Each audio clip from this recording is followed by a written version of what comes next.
जनवरी की धूप हमेशा अलग होती है। यह न तो पूरी तरह गर्म होती है, न ही सर्दी को पूरी तरह जाने देती है। यह बस आकर आंगन में धीरे से बैठ जाती है। गांव के उस छोटे से कच्चे घर के सामने भी आज वही धूप उतरी थी।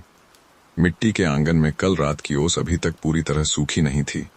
जहां जहां धूप पड़ रही थी, वहां जमीन थोड़ी हल्की भाप छोड़ रही थी, जैसे मिट्टी गहरी सांस ले रही हो। दयाशंकर आंगन के एक कोने में पुरानी लकड़ी की खाट पर बैठे थे। खाट की रस्सियां सालों से उनका बोझ उठाती आई थीं।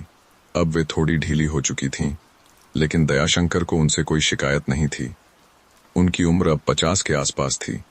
सिर के बाल पूरी तरह सफेद तो नहीं हुए थे, पर काले भी कम ही बचे थे। उन्होंने अपनी धोती को घुटनों के पास ठीक किया और धूप की ओर थोड़ा और सरक आए।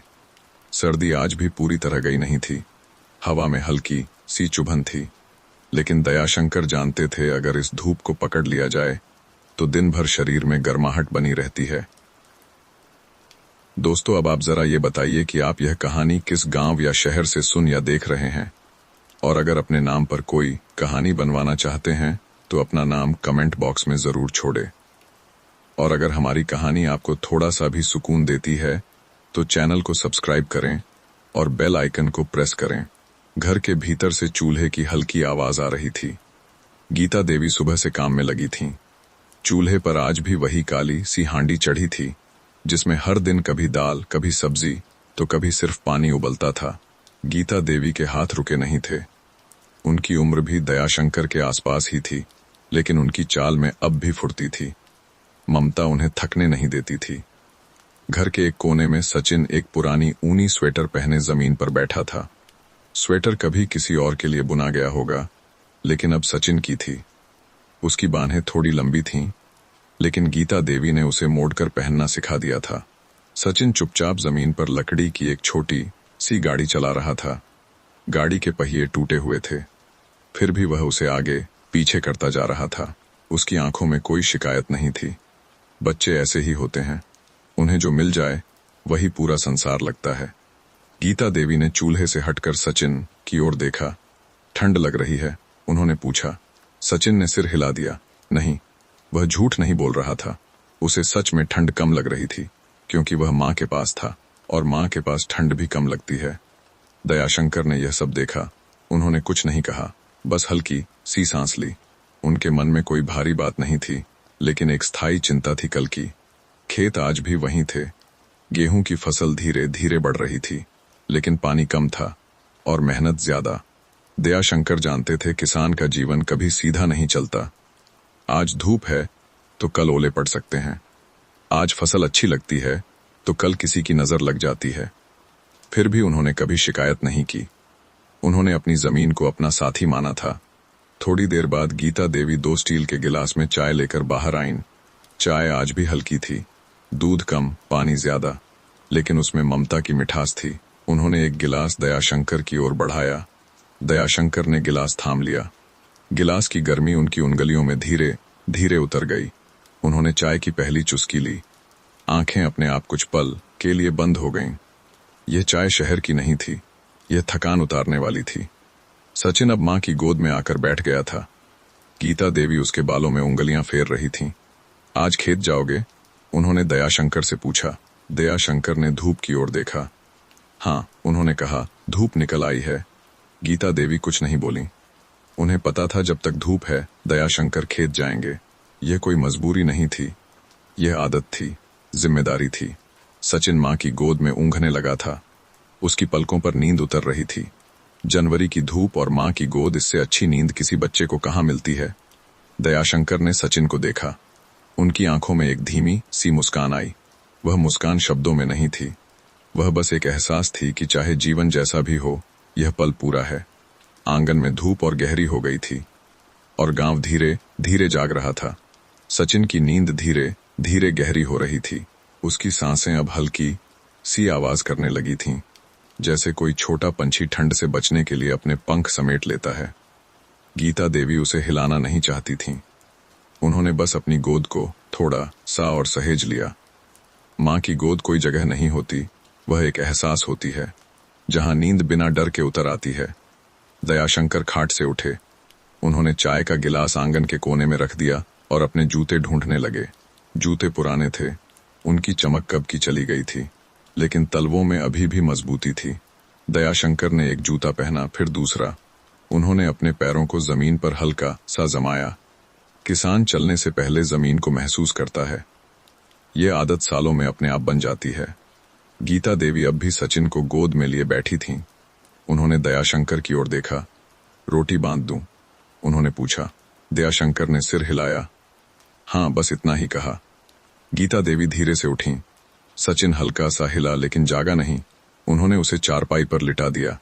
चारपाई पुरानी थी, लेकिन उस पर बिछी चादर हर दिन धूप में सूखती थी। सचिन बिना करवट बदले फिर से नींद में डूब गया। गीता देवी रसोई की ओर चली गईं। चूल्हा अब बुझ चुका था, लेकिन उसकी राख में अब भी गर्मी छुपी हुई थी। उन्होंने कल की बनी 2 सूखी रोटियां उठाईं। एक छोटी सी पोटली बनाई, उसमें थोड़ा सा नमक रखा और एक छोटा टुकड़ा गुड़ का, बस इतना ही किसान का दोपहर का खाना होता है। उन्होंने पोटली दयाशंकर को दी। दयाशंकर ने उसे हाथ में लिया। उस पोटली का वजन बहुत कम था, लेकिन उसमें पूरा दिन बंद था। उन्होंने गीता देवी की ओर देखा। कुछ कहने को बहुत कुछ था, लेकिन कुछ कहा नहीं।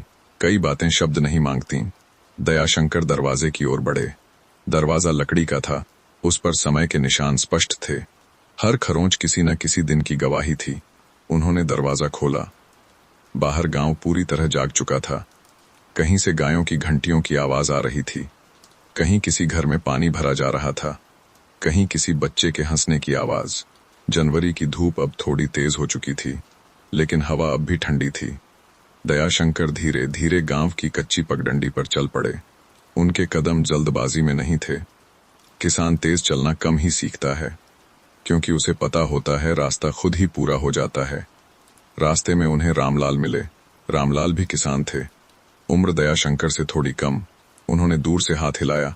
धूप निकल आई, रामलाल ने कहा। दयाशंकर मुस्कुराए। हाँ, उन्होंने कहा, वरना आज खेत जाना भारी लगता। रामलाल हंसे। जनवरी की धूप भगवान की दया होती है, उन्होंने कहा। दयाशंकर ने सिर हिलाया। दोनों कुछ दूर साथ साथ चले, फिर उनके रास्ते अलग हो गए। दयाशंकर अपने खेत की ओर मुड़ गए। खेत गांव से थोड़ी दूरी पर था। रास्ते में एक छोटा सा नीम का पेड़ था। दयाशंकर हर दिन वहां एक पल के लिए रुकते थे। आज भी रुके। उन्होंने पेड़ की छाल पर हाथ रखा। नीम ठंडा था, लेकिन उस ठंडक में अजीब सी ताजगी थी। दयाशंकर ने आसमान की ओर देखा। आसमान नीला था, बिल्कुल साफ, कोई बादल नहीं। उन्होंने धीमी सांस ली, फिर आगे बढ़ गए। खेत अब सामने था। गेहूं की फसल धीरे धीरे लहरा रही थी। हर पौधा एक सा नहीं था, कहीं घना, कहीं पतला, कहीं थोड़ा सा पीला। दयाशंकर खेत में उतरे। उनके पैरों के नीचे मिट्टी थोड़ी सख्त थी। रात की ठंड अभी पूरी तरह गई नहीं थी। उन्होंने एक पौधे को हाथ से छुआ। उन गलियों पर ठंडक और नमी दोनों आई। अभी ठीक है, उन्होंने खुद से कहा। खेत में काम आज ज्यादा नहीं था, बस देखना था। किसान का सबसे बड़ा काम देखना होता है, समझना होता है। उन्होंने धीरे धीरे पूरा खेत घूमा। कहीं पानी ज्यादा था, कहीं कम। उन्होंने मन ही मन हिसाब लगाया, कितना पानी चाहिए, कहाँ देना है, कहाँ रोकना है। यह सब वह कागज पर नहीं लिखते थे, ये उनके भीतर लिखा था। दोपहर धीरे धीरे नजदीक आ रही थी। धूप अब सीधे सिर पर थी। दयाशंकर नीम के पेड़ के नीचे बैठ गए। उन्होंने पोटली खोली। रोटियां सूखी थीं, लेकिन भूख किसी और स्वाद की मांग नहीं करती। उन्होंने एक कौर तोड़ा, नमक लगाया, खाया, फिर गुड़ का छोटा सा टुकड़ा। मुंह में हल्की सी मिठास फैल गई। उन्होंने आंखें कुछ पल के लिए बंद कर लीं। धूप पत्तों से छनकर उनके चेहरे पर पड़ रही थी। हवा धीरे धीरे बह रही थी। खेत चुप था। इस चुप्पी में कोई खालीपन नहीं था, यह भराव की चुप्पी थी। गीता देवी अब तक घर में काम निपटा चुकी होंगी। सचिन शायद अब जाग गया होगा। दयाशंकर यह सब सोच नहीं रहे थे, यह बस उनके भीतर अपने आप चल रहा था। दोपहर यही होती है, जहां विचार आते नहीं, बस बहते हैं। कुछ देर बाद दयाशंकर उठे। उन्होंने पोटली बांधी, खेत की ओर एक आखिरी नजर डाली, फिर घर की ओर चल पड़े। गांव अब थोड़ा शांत था। दोपहर की शांति, जहां हर चीज धीमी हो जाती है। घर के पास पहुंचते ही उन्हें सचिन की आवाज सुनाई दी। वह कुछ गुनगुना रहा था।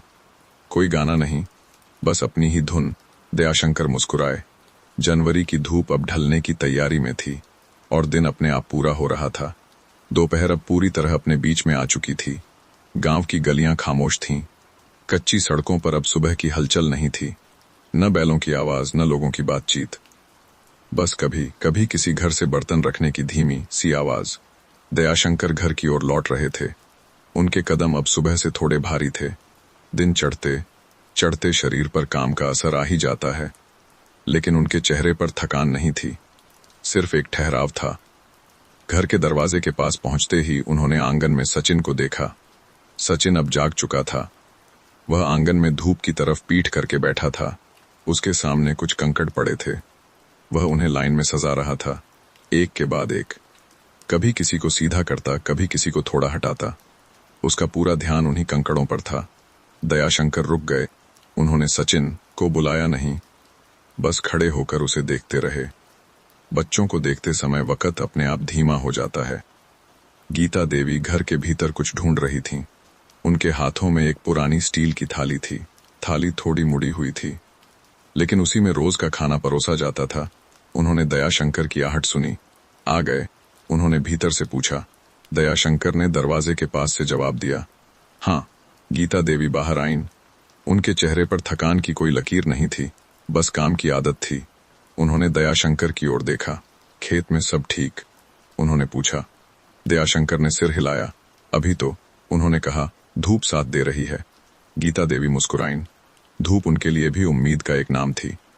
सचिन अब भी कंकड़ों में डूबा हुआ था। गीता देवी उसके पास गईं। क्या बना रहे हो? उन्होंने पूछा।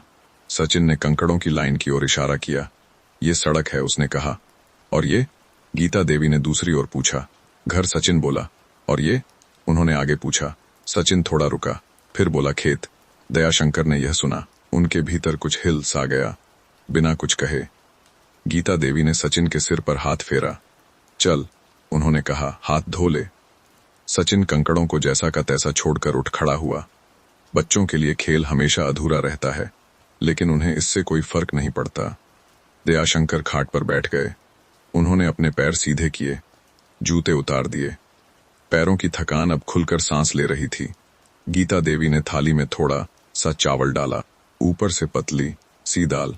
दाल बहुत गाढ़ी नहीं थी, लेकिन गर्म थी। उन्होंने थाली दयाशंकर के सामने रखी। सचिन को भी बुला लो, उन्होंने कहा। दयाशंकर ने सचिन को आवाज दी। सचिन दौड़ता हुआ आया। हाथ अभी भी थोड़े गीले थे। वह खाट के पास बैठ गया। गीता देवी ने उसके लिए एक छोटी थाली रखी, उसमें थोड़े चावल, थोड़ी दाल, बस। सचिन ने खाना शुरू किया, बिना कोई सवाल, बिना कोई शिकायत। दयाशंकर धीरे धीरे कौर ले रहे थे। हर कौर के साथ उनका शरीर थोड़ा हल्का हो रहा था। खाना सिर्फ पेट नहीं भरता, वह मन को भी संभालता है। कुछ देर कोई नहीं बोला। घर में बस चम्मच की आवाज थी, और कभी कभी सचिन के मुंह से निकलती हल्की सी आवाज। खाना खत्म हुआ। गीता देवी थालियां उठाने लगीं। दयाशंकर ने पानी पिया, फिर खाट पर पीठ टेक ली। आसमान अब थोड़ा फीका होने लगा था। धूप ढलने की तैयारी में थी। सचिन खाट के पास आकर बैठ गया। बाबा, उसने कहा। दयाशंकर ने उसकी ओर देखा। हाँ, धूप क्यों जाती है? सचिन ने पूछा। दयाशंकर कुछ पल चुप रहे, फिर धीरे से बोले, ताकि कल फिर आ सके। सचिन ने यह सुना, पूरी तरह समझा नहीं, लेकिन उसके चेहरे पर एक संतोष सा आ गया। वह खाट पर लेट गया। दयाशंकर ने उसके पेट पर हाथ रख दिया। गीता देवी अब आंगन में झाड़ू लगा रही थीं। झाड़ू की आवाज धीमी थी, जैसे दिन के साथ साथ वह भी थक रही हो। शाम धीरे धीरे घर में उतर रही थी। आसमान हल्का नारंगी हो गया था। गांव फिर से थोड़ा सा जागने लगा था, लेकिन इस घर में अभी भी शांति थी। एक ऐसी शांति जो नींद की ओर ले जाती है। दयाशंकर की आंखें अपने आप बंद होने लगीं। सचिन उनके पास सिमट गया। गीता देवी ने यह देखा। उन्होंने कुछ नहीं कहा, बस झाड़ू को एक तरफ रखा। जनवरी की धूप अब घर छोड़ रही थी, लेकिन उसकी गर्माहट अब भी आंगन में टिकी हुई थी। शाम बिना आवाज किए घर में उतर आई थी। आंगन में धूप की आखिरी धार अब दीवार से फिसलकर जमीन पर आ गई थी। मिट्टी दिन भर की गर्माहट धीरे धीरे खो रही थी। गीता देवी झाड़ू रखकर दरवाजे की चौखट पर कुछ देर खड़ी रहीं। उन्हें शाम के इस वक्त रुकना अच्छा लगता था। दिन भर काम में जो कुछ छूट जाता है, वह यहीं आकर पूरा हो जाता है। दयाशंकर खाट पर आधे लेटे थे। सचिन अब पूरी तरह सो चुका था। उसकी सांसें गहरी थीं। कभी कभी उसकी नाक हल्की सी आवाज करती। दयाशंकर ने उसके कंधे पर अपना हाथ थोड़ा और टिका दिया। यह किसी सुरक्षा का ऐलान नहीं था, यह बस एक आदत थी। गीता देवी अंदर गईं। चूल्हे के पास बैठकर उन्होंने लकड़ियां ठीक कीं। शाम का खाना बहुत भारी नहीं होता, सर्दी में शरीर खुद ही कम मांगता है। उन्होंने एक छोटी हांडी में थोड़ा पानी चढ़ाया। आज सब्जी नहीं बनेगी, बस रोटी और हल्की सी सब्जी का बचा हुआ अंश। गीता देवी को इससे कोई परेशानी नहीं थी। उनके लिए खाना शोर नहीं था, वह शांति था। आंगन में अब थोड़ा अंधेरा घुलने लगा था। किसी दूर घर से दिया जलने की हल्की रोशनी दिखी। फिर एक और। गांव शाम को धीरे धीरे जलता है, जैसे हर घर अपनी ही छोटी रोशनी संभाल कर रखता हो। दयाशंकर ने आंखें खोलीं। उन्होंने आसमान की ओर देखा। अब नीला रंग गहरा होने लगा था। एक तारा दिखा, फिर दूसरा। उन्होंने गिनने की कोशिश नहीं की। गिनती किसानों की आदत नहीं होती, वे बस देखते हैं। सचिन नींद में थोड़ा हिला। दयाशंकर ने धीरे से उसके बाल सहला दिए। गीता देवी ने चूल्हे पर रोटियां सेकनी शुरू की। रोटी की महक घर में फैल गई। ये किसी दावत की खुशबू नहीं थी, ये घर की पहचान थी। उन्होंने एक एक कर 3 रोटियां बनाई, फिर हांडी उतारी। सब कुछ धीरे था, जल्दी किसी को नहीं थी। दयाशंकर उठे। उन्होंने अपने हाथ पैर हल्के से झटके। दिन की थकान अब शाम में घुल चुकी थी। वे आंगन के एक कोने में रखी मटकी के पास गए। थोड़ा पानी पिया। पानी ठंडा था, लेकिन अब ठंड अच्छी लग रही थी। गीता देवी ने थाली बिछाई। दयाशंकर खाट के पास बैठ गए। सचिन अब भी सो रहा था। उसे उठाऊं? गीता देवी ने पूछा। दयाशंकर ने सिर हिलाया। रहने दो, उन्होंने कहा, नींद पूरी हो जाएगी। गीता देवी ने कुछ नहीं कहा। उन्होंने सचिन को ओढ़ाने के लिए एक पुरानी चादर निकाल ली। चादर कई जगह से पतली हो चुकी थी, लेकिन उसमें ठंड रोकने की ताकत अब भी थी। उन्होंने सचिन को ढक दिया। दयाशंकर और गीता देवी चुपचाप खाने बैठे। कोई बातचीत नहीं, लेकिन इस चुप्पी में कोई दूरी नहीं थी। यह साथ होने की चुप्पी थी। दयाशंकर ने रोटी का एक टुकड़ा तोड़ा, सब्जी लगाई, खाया। गीता देवी धीरे धीरे खाती रहीं। उनकी नजर बार बार सचिन की ओर चली जाती। माँ की आंखें काम करते हुए भी बच्चे को छोड़ती नहीं। खाना खत्म हुआ। गीता देवी ने थालियां साफ की। बाहर अब पूरा अंधेरा हो चुका था। किसी किसी घर से हंसी की आवाज आ रही थी। कहीं रेडियो बज रहा था। इस घर में कुछ भी नहीं बज रहा था, लेकिन यहाँ खामोशी पूरा संगीत थी। दयाशंकर ने खाट पर फिर से पीठ टिका ली। गीता देवी पास में बैठ गईं। कल पानी देना पड़ेगा, दयाशंकर ने धीरे से कहा। गीता देवी ने सिर हिलाया। सुबह ठंड रहेगी, उन्होंने कहा। धूप देर से निकलेगी। दयाशंकर मुस्कुराए। कोई बात नहीं, उन्होंने कहा, हम इंतजार कर लेंगे। गीता देवी ने कुछ नहीं कहा। इंतजार उनके जीवन का हिस्सा था। सचिन नींद में कुछ बुदबुदाया। शब्द साफ नहीं थे, लेकिन आवाज सुकून भरी थी।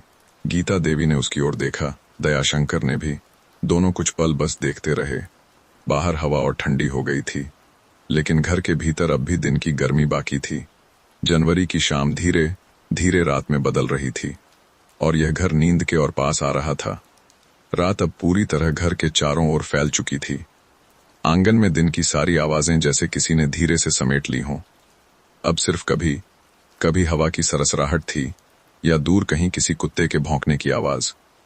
गीता देवी चूल्हे के पास आखिरी बार नजर डाल रही थीं। लकड़ियां सही जगह रखी थीं, राख समेट दी गई थी। उन्होंने चूल्हे के पास थोड़ा पानी छिड़क दिया। यह सालों पुरानी आदत थी, जैसे दिन को पूरी तरह विदा करना हो। दयाशंकर खाट पर सीधे लेट चुके थे। उनकी धोती घुटनों तक आ गई थी। उन्होंने अपने पैरों को हल्का सा रगड़ा। सर्दी अब हड्डियों तक उतरने लगी थी, लेकिन यह ठंड डराने वाली नहीं थी। यह दिन भर की मेहनत के बाद आने वाली ठंड थी। सचिन अब भी गहरी नींद में था। उसका मुंह थोड़ा खुला हुआ था। सांस धीमी और एक सी चल रही थी। गीता देवी उसके पास गईं। उन्होंने चादर थोड़ी और ऊपर खींच दी, फिर उसके माथे पर हल्के से हाथ रखा। माँ बिना देखे भी जान लेती है बच्चा सुकून में है या नहीं। गीता देवी अब खाट के दूसरे सिरे पर बैठ गईं। उन्होंने अपने आंचल को ठीक किया। दिन भर काम करते करते उनकी कमर थोड़ी दुखने लगी थी। उन्होंने धीरे से पीठ सीधी की। दयाशंकर ने यह देखा। थक गई हो? उन्होंने धीमे स्वर में पूछा। गीता देवी ने सिर हिला दिया। थकान तो काम के साथ आती है, उन्होंने कहा। लेकिन रात के साथ खुद ही उतर जाती है। दयाशंकर मुस्कुराए। उन्होंने आसमान की ओर देखा। अब तारे स्पष्ट दिख रहे थे। जनवरी की रात आसमान को और साफ कर देती है। आज तारे ज्यादा हैं, दयाशंकर ने कहा। गीता देवी ने भी आसमान की ओर देखा। हाँ, उन्होंने कहा, कल धूप अच्छी रहेगी। किसान तारों को सिर्फ देखने के लिए नहीं देखता, वह कल का अंदाजा भी वहीं से लगाता है। कुछ देर दोनों चुप रहे। यह चुप्पी अब दिन की नहीं थी, यह रात की चुप्पी थी, जिसमें बोलने की जरूरत नहीं होती। हवा थोड़ी तेज हो गई, पेड़ के पत्ते हल्के से हिले। गीता देवी ने अपने शॉल को थोड़ा कस लिया। दयाशंकर ने अपनी खाट थोड़ी खिसकाई ताकि हवा सीधे सचिन पर न पड़े। यह कोई सोच समझकर किया गया काम नहीं था, यह पिता की स्वाभाविक हरकत थी। गीता देवी ने खाट के नीचे रखी मटकी से थोड़ा पानी निकाला। उन्होंने एक घूंट लिया। पानी ठंडा था, लेकिन अब रात में पानी का ठंडा होना अच्छा लगता है। उन्होंने मटकी वापस रख दी। सचिन कल जल्दी उठेगा, गीता देवी ने कहा। दयाशंकर ने आंखें बंद करते हुए जवाब दिया, धूप उसे जगा देगी। सचिन नींद में हल्का सा करवट बदला। उसकी हथेली खाट की रस्सी पर आ गई। दयाशंकर ने उस हथेली को धीरे से अपनी उंगलियों में ले लिया। ये किसी डर से नहीं था, ये बस साथ होने की जरूरत थी। रात अब और गहरी हो गई थी। गांव पूरी तरह सो चुका था। किसी घर में रोशनी नहीं थी, बस कहीं कहीं दिए की बहुत हल्की झलक। गीता देवी ने अपनी आंखें बंद कर लीं। दिन भर की तस्वीरें अब धीरे धीरे धुंधली हो रही थीं। दयाशंकर की सांसें अब गहरी और धीमी हो गई थीं। सचिन अपनी ही दुनिया में कहीं चल रहा था। जनवरी की रात ठंडी थी, लेकिन इस घर में ठंड अकेली नहीं थी। उसके साथ सुकून था, मेहनत थी और कल की एक शांत सी उम्मीद थी। रात इन्हें अपने भीतर समेट रही थी और नींद धीरे धीरे हर कोने में उतर रही थी। रात अब अपने सबसे गहरे हिस्से में थी। ऐसा वक्त जब नींद भी पूरी तरह जागती नहीं और जागना भी पूरी तरह आता नहीं। घर के भीतर सब सो रहे थे, लेकिन घर जाग रहा था। कच्ची दीवारों में दिन की गर्मी अब भी हल्की सी अटकी हुई थी। बाहर हवा और ठंडी हो गई थी। कभी कभी वह दरवाजे की दरार से अंदर झांकने की कोशिश करती, फिर खुद ही लौट जाती। दयाशंकर नींद में थोड़ा हिले। उनकी सांस एक पल के लिए रुकी, फिर से अपनी लय में आ गई। किसान की नींद गहरी होती है, क्योंकि दिन उससे बहुत कुछ ले चुका होता है। गीता देवी अब भी खाट के किनारे सीधी लेटी थीं। उनका एक हाथ अब भी सचिन की ओर फैला हुआ था, जैसे नींद में भी उसे छूकर यकीन करना चाहती हों कि वह यहीं है। सचिन एकदम शांत था। उसका चेहरा नींद में और भी मुलायम हो गया था। दिन में जो सवाल उसकी आंखों में रहते हैं, वे अब पूरी तरह गायब थे। बाहर कहीं दूर मुर्गे ने बांग दी, बहुत धीमी, जैसे खुद भी पूरी तरह जगा न हो। गीता देवी ने नींद में करवट बदली। उनकी आंखें एक पल के लिए खुलीं। उन्होंने आंगन की ओर देखा। अभी अंधेरा था, लेकिन वह जानती थीं अब ज्यादा देर नहीं। भोर धीरे आती है, कोई आवाज नहीं करती, बस अंधेरे को थोड़ा सा पीछे हटा देती है। गीता देवी ने फिर आंखें बंद कर लीं। दयाशंकर ने गहरी सांस ली, जैसे शरीर अगले दिन के लिए खुद को तैयार कर रहा हो। हवा अब कुछ स्थिर हो गई थी। पेड़ बिल्कुल खामोश थे। आसमान अब भी तारों से भरा था, लेकिन उनकी चमक थोड़ी सी कम होने लगी थी। यह सुबह आने का पहला संकेत होता है। सचिन नींद में कुछ बुदबुदाया। शब्द फिर भी समझ में नहीं आए। गीता देवी ने नींद में ही उसके माथे पर हाथ रख दिया। सचिन शांत हो गया। माँ की हथेली बिना आवाज बहुत कुछ कह देती है। अब मुर्गे की एक और बांग आई, इस बार थोड़ी साफ। गांव धीरे धीरे जागने की तैयारी में था, लेकिन यह घर अभी भी नींद के बीच में था। यह वह वक्त होता है जब दिन अंदर ही अंदर खुद को जोड़ता है, ताकि बाहर फिर से खुल सके। आसमान के पूरब की ओर बहुत हल्की सी सफेदी उतरी, इतनी हल्की कि देखने पर भी यकीन न हो, लेकिन वह वहां थी। भोर हमेशा ऐसी ही होती है, नजर से पहले एहसास में आती है। दयाशंकर अब पूरी तरह स्थिर थे। उनकी नींद गहरी थी। गीता देवी भी अब फिर से पूरी तरह सो चुकी थीं। सचिन अपने ही सपनों में कहीं खेतों के बीच चल रहा होगा। जनवरी की रात अब अपने आखिरी पलों में थी।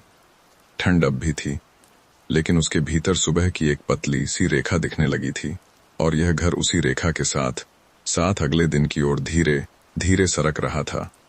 भोर अब दरवाजे तक आ पहुंची थी। अंधेरा अब भी था, लेकिन उसकी पकड़ ढीली पड़ने लगी थी। आंगन की मिट्टी रात की ठंड से सिकुड़ी हुई थी। ओस हर जगह छोटी छोटी बूंदों में टिकी हुई थी। पेड़ अब भी खामोश थे, जैसे सब कुछ एक साथ जागने का इंतजार कर रहा हो। गीता देवी की नींद सबसे पहले हल्की हुई। ये कोई अलार्म नहीं था, यह सालों से जमी हुई आदत थी। उनकी आंखें धीरे से खुलीं। उन्होंने सचिन की ओर देखा। वह अब भी शांत था। उसकी छाती धीरे धीरे ऊपर नीचे हो रही थी। गीता देवी ने एक पल के लिए उसे देखते रहना चाहा, लेकिन घर उन्हें बुला रहा था। उन्होंने धीरे से खाट छोड़ी। कोई आवाज नहीं की। माँ सुबह आवाज से नहीं, ख्याल से चलती है। उन्होंने अपने पांव मिट्टी पर रखे। मिट्टी ठंडी थी, लेकिन अब ठंड चुभती नहीं थी। गीता देवी आंगन की ओर बढ़ीं, पूरब की ओर देखा। आसमान अब हल्का नीला होने लगा था, जैसे रात धीरे धीरे रंग बदल रही हो। उन्होंने चूल्हे के पास लकड़ियां फिर से सजा दीं।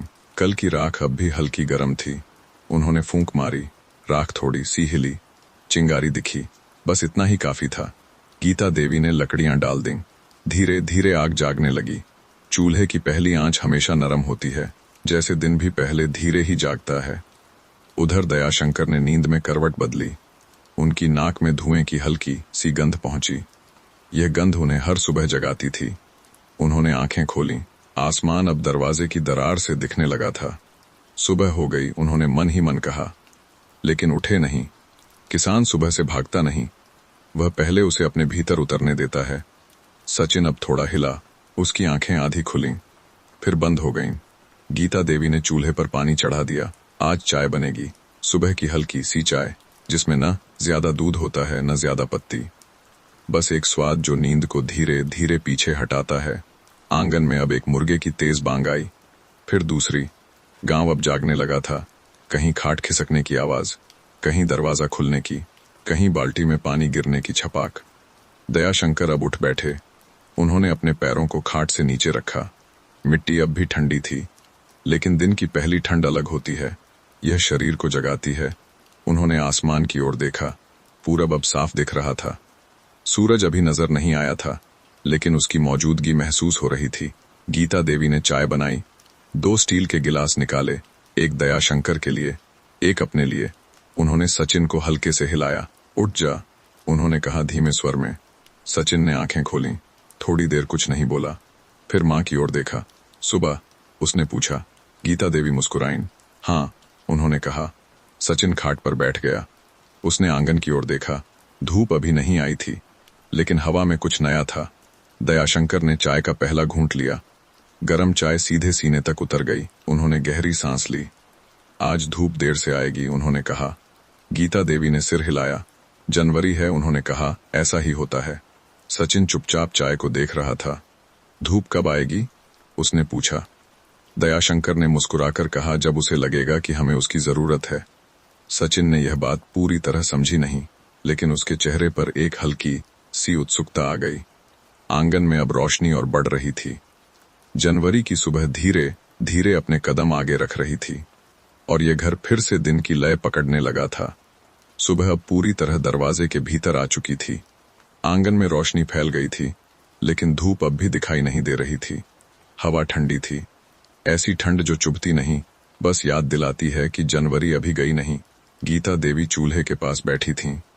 आग अब ठीक से जल चुकी थी। लकड़ियां धीरे धीरे चटक रही थीं। उस आवाज में कोई शोर नहीं था, बस घर के जागने की एक पहचान थी। दयाशंकर खाट से उठकर आंगन के बीच खड़े हो गए। उन्होंने अपनी धोती ठीक की। हवा सीधे सीने से टकराई। उन्होंने हल्की सी सांस ली। सुबह की हवा हमेशा दिन की पहली बात होती है। ये पूछती नहीं, बस बताती है दिन कैसा रहेगा। सचिन अब पूरी तरह जाग चुका था। वह आंगन के एक कोने में बैठा अपने हाथ मल रहा था। नींद अब भी उसकी आंखों में थोड़ी सी अटकी हुई थी। गीता देवी ने चूल्हे से तवे को उतारा। उन्होंने उस पर थोड़ा सा पानी छिड़का। छन छन की आवाज हुई। तवा गर्म हो चुका था। हाथ धो ले, गीता देवी ने सचिन से कहा। सचिन उठा, मटकी के पास गया। पानी बहुत ठंडा था। उसने जल्दी जल्दी हाथ धोए, फिर आकर फिर से आग के पास बैठ गया। ठंड में आग अपने आप खींच लेती है। गीता देवी ने आटे की छोटी सी लोई बनाई, उसे थपथ पाया, तवे पर रख दिया। रोटी धीरे धीरे फूलने लगी। दयाशंकर ने यह सब देखा। उन्होंने कुछ नहीं कहा। सुबह के समय शब्द कम ही जरूरी होते हैं। सचिन रोटी को फूलते हुए देख रहा था। माँ, उसने कहा, धूप आएगी ना? गीता देवी ने रोटी पलटते हुए कहा, आएगी। धूप कभी किसी को निराश नहीं करती। सचिन ने सिर हिला दिया। उसे यह बात अच्छी लगी। दयाशंकर ने अपने हाथ आग की ओर बढ़ाए। हल्की सी गर्मी उंगलियों तक आ गई। उन्होंने आसमान की ओर फिर देखा। अब हल्का सा पीला रंग दिखने लगा था। धूप पास ही थी, लेकिन अभी उसने दरवाजा नहीं खोला था। गीता देवी ने 2 रोटियां बना लीं, एक दयाशंकर के लिए, एक सचिन के लिए, साथ में थोड़ा सा कल की बची सब्जी। उन्होंने थाली रख दी। दयाशंकर और सचिन दोनों खाने बैठे। सचिन ने पहला कौर मुंह में रखा। गरम रोटी और ठंडी सुबह उसका चेहरा अपने आप खुल गया। गरम है, उसने कहा। गीता देवी मुस्कुराईं। गरम ही अच्छा लगता है, उन्होंने कहा। दयाशंकर धीरे धीरे खाने लगे। उनकी नजर बार बार आसमान की ओर चली जाती। खाना खत्म हुआ। गीता देवी ने थालियां उठाईं। सचिन आंगन में फिर से बैठ गया। उसने मिट्टी पर उंगली से रेखाएं खींचनी शुरू की, कभी सीधी, कभी टेढ़ी। यह उसकी सुबह की आदत थी। दयाशंकर अब खेत जाने की तैयारी में थे। उन्होंने अपना गमछा उठाया, कंधे पर डाला। जूते फिर से पैरों में आ गए। गीता देवी ने उनकी ओर देखा। आज पानी देना है, उन्होंने कहा। दयाशंकर ने सिर हिलाया। अगर धूप निकली तो, उन्होंने कहा। गीता देवी ने कुछ नहीं कहा। उन्हें पता था धूप निकलेगी। आंगन में अब एक पतली सी धूप की रेखा दीवार पर उतर आई थी। सचिन ने उसे देखा। माँ, उसने कहा। गीता देवी ने उसी ओर देखा। धूप आ गई थी, धीरे, शांत, बिना किसी घोषणा के। दयाशंकर रुक गए। उन्होंने धूप की ओर देखा और हल्की सी मुस्कान उनके चेहरे पर आ गई। जनवरी की सुबह अब पूरा दिन बनने लगी थी। धूप अब दीवार पर ठहर नहीं रही थी। वह धीरे धीरे आंगन में फैलने लगी थी, जैसे किसी ने ठंडे आंगन पर गर्म चादर बिछा दी हो। मिट्टी जहां जहां धूप पहुंची, वहां रंग बदलने लगा। ईली सी मिट्टी हल्की भूरी हो गई। दयाशंकर कुछ पल खड़े रहे। उन्होंने धूप को अपने चेहरे पर पड़ने दिया। यह सूरज की गर्मी नहीं थी, यह जनवरी की नरम सी सहानुभूति थी। सचिन धूप की रेखा के पीछे पीछे चलने लगा। जहां धूप जाती वह वहीं पहुंच जाता। कभी अपने पैरों को धूप में रखता, कभी हथेलियां। गर्म है, उसने कहा। गीता देवी ने यह सुना। उन्होंने मुस्कुराकर कहा, इसीलिए सब इसे पसंद करते हैं। सचिन धूप में बैठ गया। उसने अपनी आंखें आधी बंद कर लीं। धूप सीधे उसकी पलकों पर पड़ रही थी। उसके चेहरे पर एक अजीब सी शांति आ गई। दयाशंकर ने गमछे को ठीक से कंधे पर डाला। अब खेत जाना हल्का लग रहा था। धूप किसान के कदम हल्के कर देती है। गीता देवी ने दरवाजे के पास खड़े होकर कहा, दोपहर तक लौट आना। दयाशंकर ने सिर हिलाया। आज देर नहीं होगी, उन्होंने कहा। यह कोई वादा नहीं था, बस एक अंदाजा था। दयाशंकर घर से बाहर निकले। गांव अब पूरी तरह जाग चुका था। कच्ची गलियों में लोग अपनी अपनी दिशाओं में चल रहे थे। कहीं कोई भैंस खोल रहा था, कहीं कोई रस्सी समेट रहा था, कहीं बच्चे धूप में खड़े होकर हंस रहे थे। जनवरी की सुबह ऐसी ही होती है। यह सबको एक सा जगा देती है। दयाशंकर गांव की पगडंडी पर चलते हुए नीम के पेड़ के पास रुके। अब नीम की छाया इतनी ठंडी नहीं थी। धूप उस पर भी हल्की सी उतर आई थी। उन्होंने पेड़ को फिर से छुआ। ठंड कम हो चुकी थी। अच्छा है, उन्होंने मन ही मन कहा। खेत अब सामने था। सूरज थोड़ा ऊपर आ चुका था। गेहूं की फसल धूप में हल्की चमक ले रही थी। हर पत्ती जैसे धीरे धीरे खुल रही हो। दयाशंकर खेत में उतरे। उनके कदम अब ठंड से जमे हुए नहीं थे। मिट्टी नरम लग रही थी। उन्होंने एक पौधे को हाथ से सहला दिया। आज पानी मिलेगा, उन्होंने धीरे से कहा। यह किसी आदेश जैसा नहीं था, यह एक भरोसा था। उन्होंने नहर की ओर देखा। पानी अभी चल रहा था, ज्यादा तेज नहीं, लेकिन काफी था। दयाशंकर ने कपड़े थोड़े ऊपर किए, नहर के पास बैठ गए। पानी ठंडा था, लेकिन धूप की वजह से हाथ ज्यादा देर ठंडे नहीं रहे। उन्होंने पानी खेत की ओर मोड़ना शुरू किया। यह काम जल्दी में नहीं होता, हर मोड़ सोचकर किया जाता है। कहाँ ज्यादा चाहिए, कहाँ कम।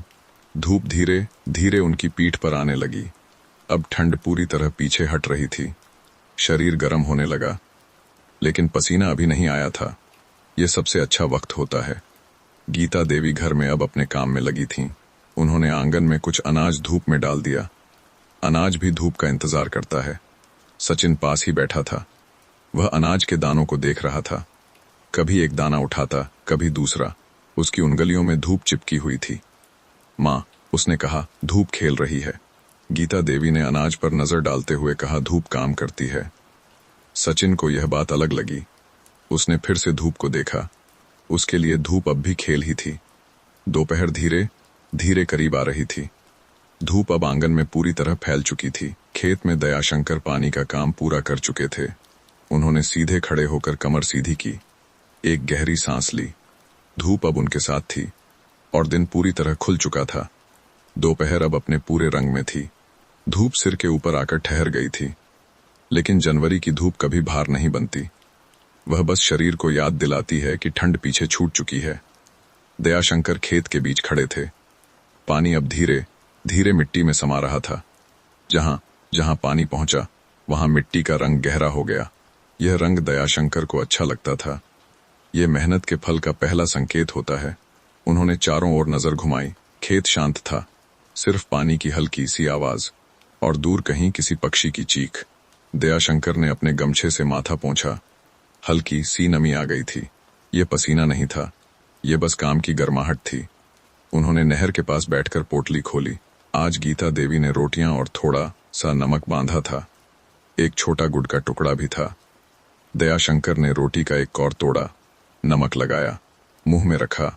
धूप सीधे उनके चेहरे पर पड़ रही थी। उन्होंने आंखें कुछ पल बंद कर लीं। इस वक्त खाना सिर्फ भूख मिटाने के लिए नहीं होता, यह शरीर को ठहराने के लिए होता है। खेत की मिट्टी अब गर्म हो चुकी थी, लेकिन पानी की वजह से उसमें नमी बनी हुई थी। दयाशंकर ने चारों ओर देखते हुए खाना पूरा किया, फिर गुड़ का छोटा सा टुकड़ा मुंह में रखा। मिठास जीभ पर फैल गई। उन्होंने हल्की सी मुस्कान ली। यह किसी खुशी की मुस्कान नहीं थी, यह संतोष की मुस्कान थी। कुछ देर वे वहीं बैठे रहे। धूप पीठ पर गर्माहट बनाए रखे थी। हवा अब हल्की चल रही थी, ठंडी नहीं, बस चलती हुई। दयाशंकर ने आसमान की ओर देखा। कोई बादल नहीं था। आज सब ठीक है, उन्होंने धीरे से कहा। यह खुद से कही गई बात थी। खेत का काम अब पूरा हो चुका था। उन्होंने उठकर मिट्टी झाड़ी, अपने पैरों को हल्का सा पटका, फिर घर की ओर चल पड़े। गांव दोपहर में अलग ही लगता है। अधिकांश लोग अपने घरों में ठहरे रहते हैं। गलियां खाली होती हैं, बस कहीं कहीं किसी बच्चे की आवाज या किसी बुजुर्ग की खांसी। दयाशंकर धीरे धीरे चल रहे थे। उनके कदम अब सुबह जितने तेज नहीं थे। दोपहर तेज चलने की इजाजत नहीं देती। घर के पास पहुंचते ही उन्हें आंगन में गीता देवी दिखीं। वह अनाज उलट पलट रही थीं। धूप अब आंगन में पूरी तरह छा चुकी थी। सचिन आंगन के बीच लेट गया था। उसकी पीठ धूप में थी और चेहरा छाया में। उसकी आंखें आधी बंद थीं। आ गए? गीता देवी ने पूछा। दयाशंकर ने सिर हिलाया। हाँ, उन्होंने कहा। पानी दे दिया? गीता देवी ने संतोष से सिर हिलाया। अच्छा, उन्होंने कहा। सचिन ने आंखें खोलीं। बाबा, उसने कहा। धूप गर्म है? दयाशंकर मुस्कुराए। गर्म नहीं, उन्होंने कहा, जिंदा है। सचिन ने यह सुना, पूरी तरह समझा नहीं, लेकिन उसे अच्छा लगा। दयाशंकर खाट पर बैठ गए। उनकी देह अब धीरे धीरे ढीली पड़ रही थी। गीता देवी ने पानी का गिलास उनकी ओर बढ़ाया। दयाशंकर ने पानी पिया। ठंडा पानी सीधे अंदर तक उतर गया। उन्होंने गहरी सांस ली। दोपहर अब ठहरने लगी थी। घर धीरे धीरे फिर से शांत हो रहा था। सचिन धूप में लेटे लेटे फिर से ऊँघने लगा। गीता देवी ने अनाज समेट लिया। दयाशंकर ने खाट पर पीठ टिका ली। जनवरी की दोपहर अब उन सबको अपने भीतर ले रही थी और नींद फिर से धीरे धीरे दरवाजे पर आ खड़ी हुई थी। दोपहर अब पूरी तरह घर के भीतर उतर आई थी। आंगन में धूप अब भी फैली थी, लेकिन उसकी धार नरम हो गई थी, जैसे सूरज भी अब थोड़ा सुस्त हो गया हो। दयाशंकर खाट पर पीठ टिकाए लेटे थे। उनकी आंखें आधी बंद थीं। ये पूरी नींद नहीं थी। यह दोपहर की वह नींद होती है जिसमें सोचना भी आराम करता है। सचिन अब खाट के पास मिट्टी पर लेट गया था। उसकी एक टांग धूप में थी, दूसरी छाया में। वह अपनी उंगलियों से मिट्टी पर कुछ रेखाएं बना रहा था, बिना देखे, जैसे हाथ अपने आप चल रहे हों। गीता देवी घर के भीतर धीरे धीरे चल रही थीं। उन्होंने बर्तन सजा दिए थे। अब कुछ बचा नहीं था करने को। फिर भी माँ खाली नहीं बैठती। उन्होंने एक पुरानी कपड़े की गठरी खोली। उसमें सचिन के कुछ पुराने कपड़े थे। उन्होंने उन्हें फिर से तह किया। कपड़े अब छोटे पड़ने लगे थे। यह गीता देवी ने ध्यान से महसूस किया, लेकिन कुछ कहा नहीं। माँ कई बातें अपने भीतर ही रख लेती है। आंगन में हवा हल्की चल रही थी। धूप धीरे धीरे सरक रही थी। जहां कुछ देर पहले गर्मी थी, अब हल्की ठंडक आने लगी थी। दयाशंकर ने आंखें खोलीं। उन्होंने सचिन को देखा। वह अब मिट्टी को देख नहीं रहा था, बस आसमान की ओर देखे जा रहा था। क्या देख रहा है? दयाशंकर ने धीमे स्वर में पूछा। सचिन कुछ पल चुप रहा, फिर बोला, बादल नहीं है। दयाशंकर ने आसमान की ओर देखा। सच में कोई बादल नहीं था। आज बादल छुट्टी पर हैं, दयाशंकर ने कहा। सचिन हल्का सा हंसा, फिर से चुप हो गया। दोपहर बच्चों को ज्यादा बातें नहीं सिखाती, ये उन्हें बस ठहरना सिखाती है। गीता देवी बाहर आईं। उन्होंने आंगन में पानी छिड़का। मिट्टी थोड़ी ठंडी हो गई। धूप उस पर हल्की सी भाप बनाने लगी। थोड़ी ठंडक आ जाएगी, उन्होंने अपने आप से कहा। दयाशंकर ने यह सुना। उन्होंने कुछ नहीं कहा। उन्हें यह सब पहले से पता था। गीता देवी सचिन के पास बैठ गईं। उन्होंने उसके बालों में उंगलियां फेरीं। सचिन ने आंखें बंद कर लीं। मां की उंगलियां कभी जगाती नहीं, वे हमेशा नींद की ओर ले जाती हैं। दयाशंकर फिर से आंखें मूंदने लगे। खाट की रस्सियां धीरे धीरे उनके शरीर के वजन को समझ रही थीं। घर पूरी तरह शांत था। कोई आवाज नहीं, बस हवा का हल्का सा बहाव और दूर कहीं किसी पंछी की आवाज। समय अब घड़ी से नहीं चल रहा था, वह सांसों के साथ चल रहा था। सचिन अब सच में सो गया था। उसकी उंगलियां अब मिट्टी से हट चुकी थीं। गीता देवी ने उसे हल्के से खिसकाया, खाट के पास लिटा दिया, फिर खुद चुपचाप उठ गईं। उन्होंने आंगन के एक कोने में बैठकर धूप को देखा। अब धूप ढलने की तैयारी में थी। दयाशंकर की सांसें अब गहरी हो गई थीं। उनका चेहरा शांत था। किसान जब सोता है तो दिन भी उसके साथ थोड़ा सो जाता है। जनवरी की दोपहर अब धीरे धीरे अपने आखिरी पलों में थी और घर फिर से शाम की ओर सरकने लगा था। दोपहर अब पूरी तरह पीछे हटने लगी थी। आंगन में धूप की धार पतली हो चुकी थी। जहां कुछ देर पहले गर्माहट थी, अब हल्की सी ठंडक उतरने लगी थी। गीता देवी आंगन में खड़ी होकर आसमान की ओर देख रही थीं। सूरज अब धीरे धीरे पश्चिम की ओर झुक रहा था।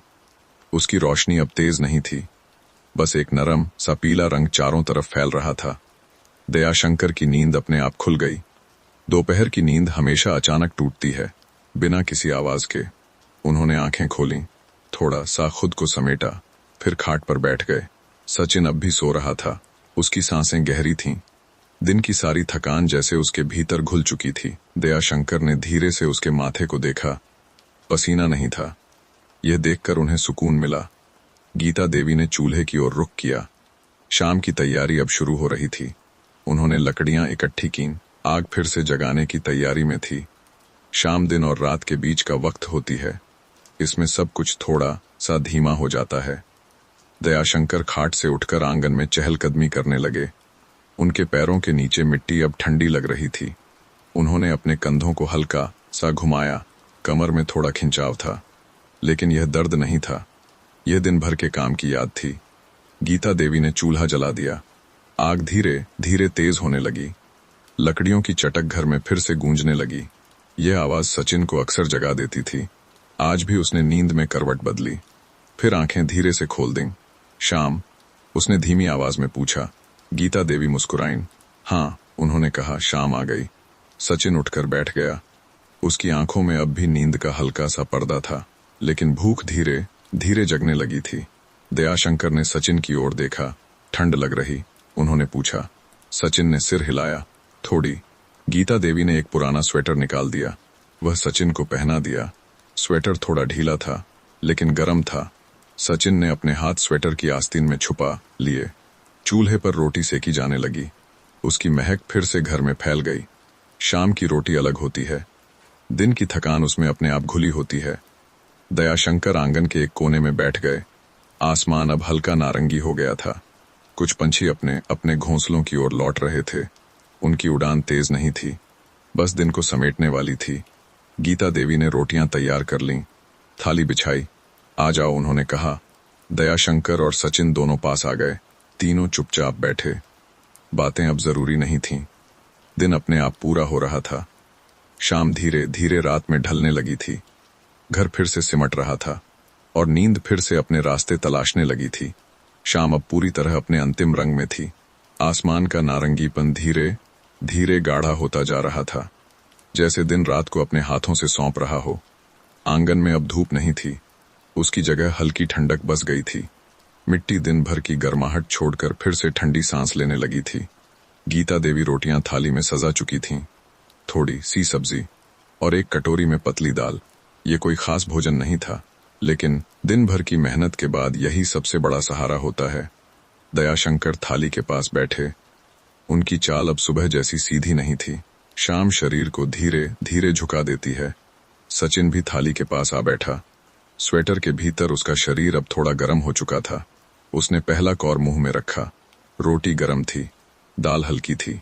उसके चेहरे पर संतोष अपने आप आ गया। दयाशंकर धीरे धीरे खाने लगे।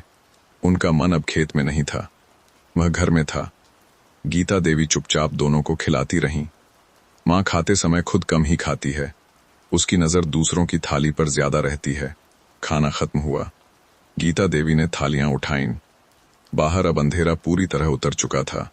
गांव में एक एक कर दिए जलने लगे थे। हर घर की रोशनी अलग थी, लेकिन अंधेरे से लड़ने का तरीका सबका एक ही था। दयाशंकर खाट पर बैठ गए। उन्होंने अपने पैरों को थोड़ा सा रगड़ा। सर्दी अब हड्डियों तक उतरने लगी थी।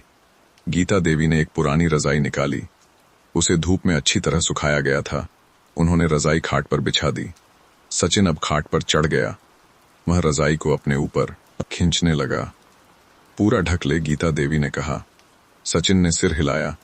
उसकी आंखें अब धीरे धीरे झुकने लगी थीं। दिन उससे भी काफी कुछ ले चुका था। दयाशंकर ने आसमान की ओर देखा। अब तारे स्पष्ट दिख रहे थे। जनवरी की रात तारों को और साफ कर देती है। आज ठंड बढ़ेगी, उन्होंने कहा। गीता देवी ने रजाई को और ठीक किया। कोई बात नहीं, उन्होंने कहा, हम तैयार हैं। यह तैयारी सिर्फ रजाई की नहीं थी, यह जीवन की आदत थी। सचिन नींद में धीरे से करवट बदला। उसकी सांसें अब गहरी हो गई थीं। दयाशंकर ने उसके सिर पर हाथ रखा। एक पल के लिए बस रखा, कुछ कहा नहीं। गीता देवी भी खाट के पास बैठ गईं। उनकी आंखें थोड़ी थकी थीं, लेकिन उनमें शांति थी। रात अब पूरी तरह घर को अपने भीतर ले चुकी थी। बाहर हवा धीमी चल रही थी। घर के भीतर सब कुछ ठहर गया था। यह दिन के पूरी तरह खत्म होने का समय था और नींद अब बिना किसी रुकावट के आने लगी थी। रात अब पूरी तरह घर के भीतर बस चुकी थी। आंगन में अंधेरा कोई डर नहीं था, वह बस दिन के बाद आने वाली एक ठहरी हुई चुप्पी थी। खाट के पास दिया हल्की सी लौ के साथ जल रहा था। उसकी रोशनी दीवारों पर धीमी परछाइयां बना रही थी। परछाइयां हिलती थीं, लेकिन डराती नहीं थीं। सचिन रजाई के भीतर पूरी तरह सिमट चुका था। उसकी सांसें अब एक सी चल रही थीं, कभी तेज नहीं, कभी रुकती नहीं। दयाशंकर खाट पर पीठ के बल लेटे थे।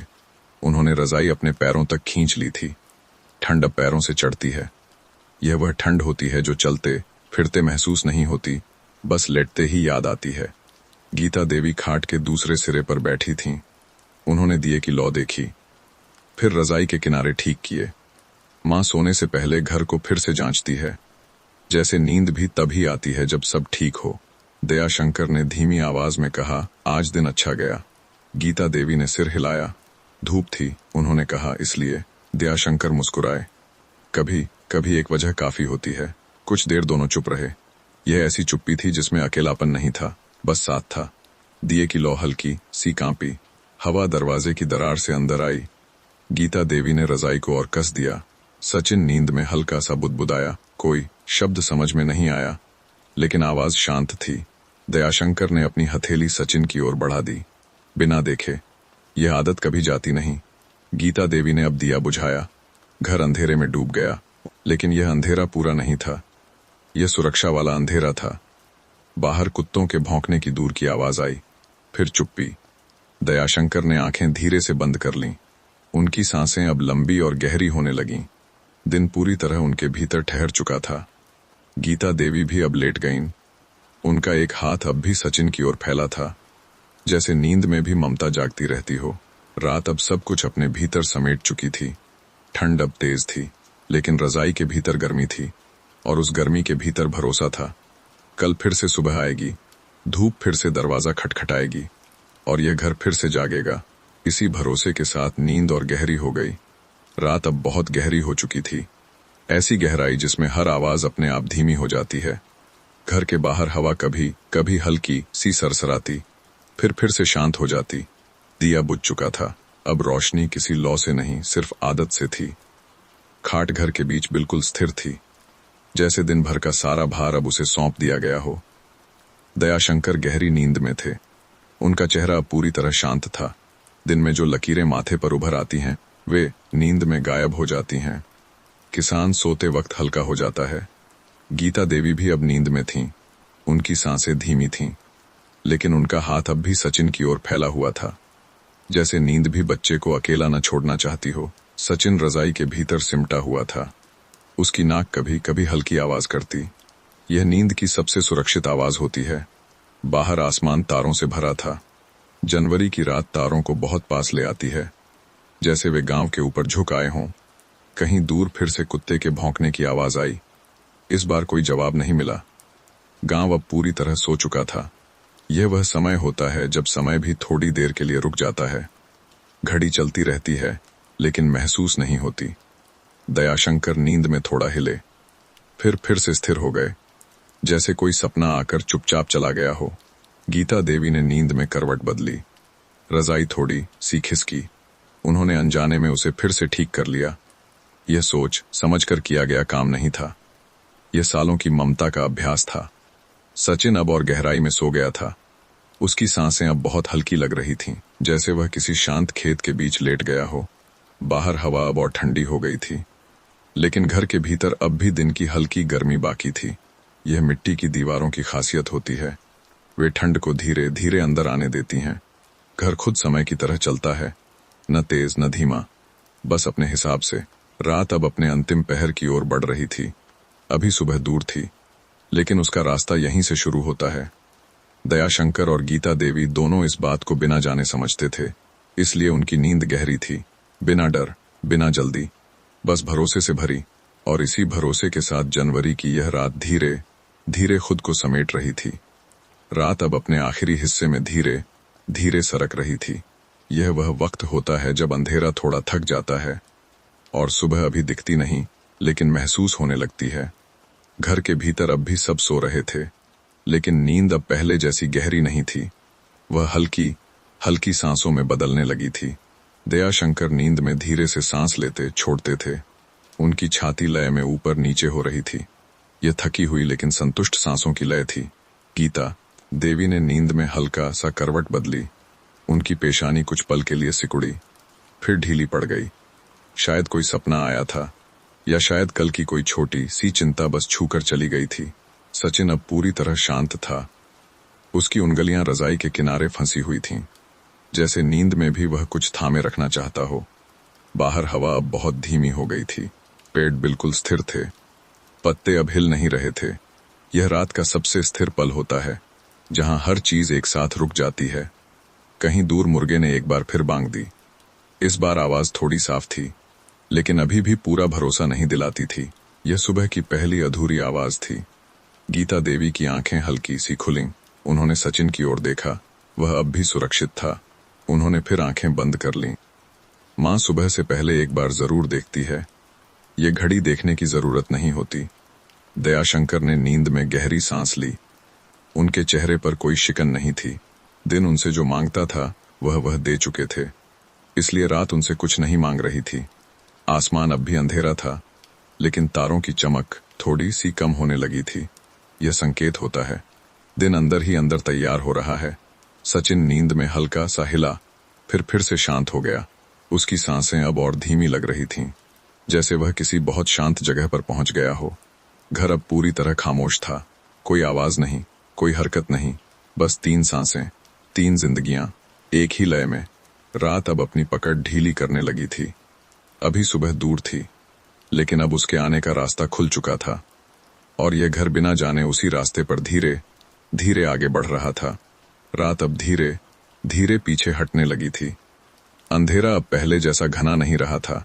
वह हल्का हो गया था, जैसे किसी ने आसमान पर बहुत पतली सी सफेदी फेर दी हो।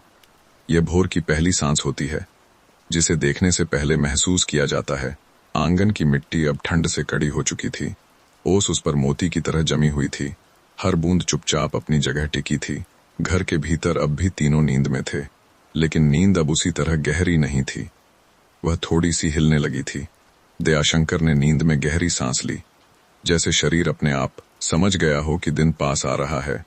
गीता देवी की पलकों में हलचल हुई। उनकी आंखें पूरी तरह खुली नहीं, बस एक पल के लिए जागीं। उन्होंने आंगन की ओर कान लगाया।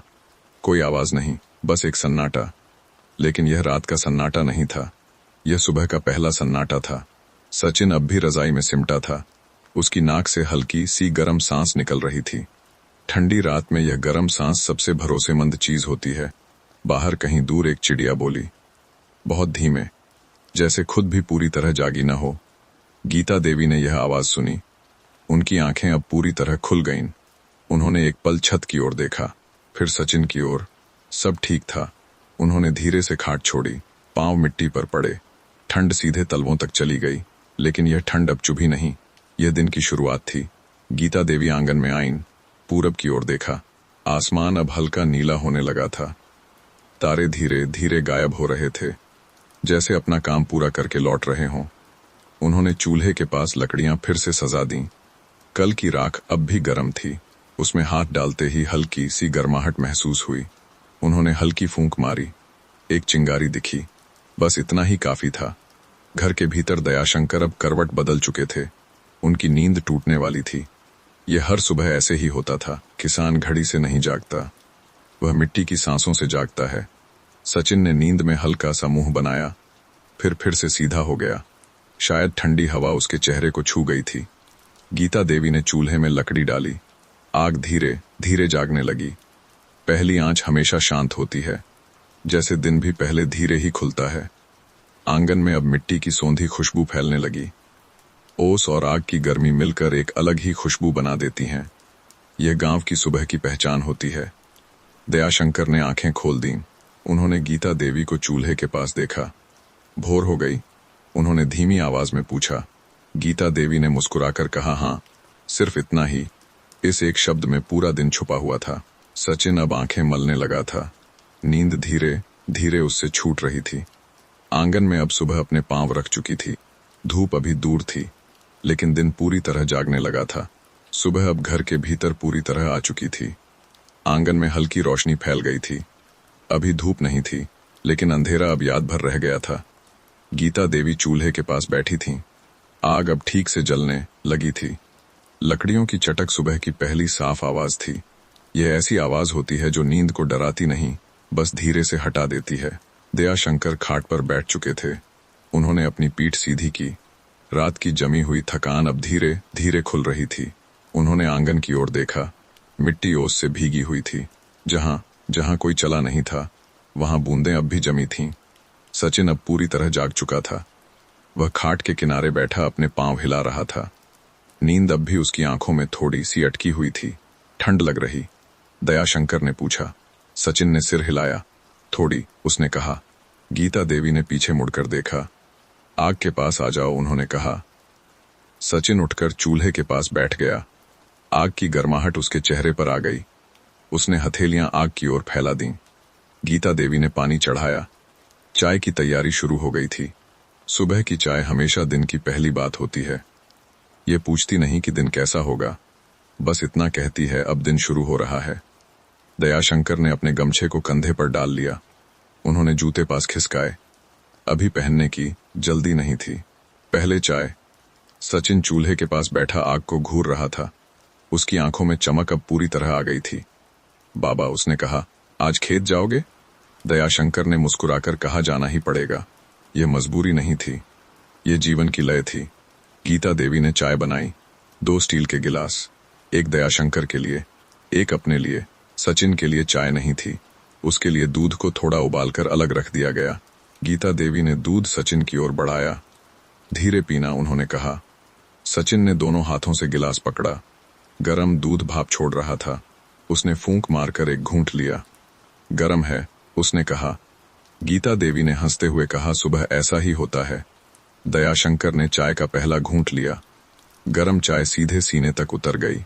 उन्होंने आंखें एक पल के लिए बंद कर लीं। यह दिन की पहली राहत थी। आंगन में अब गांव की आवाजें आने लगी थीं।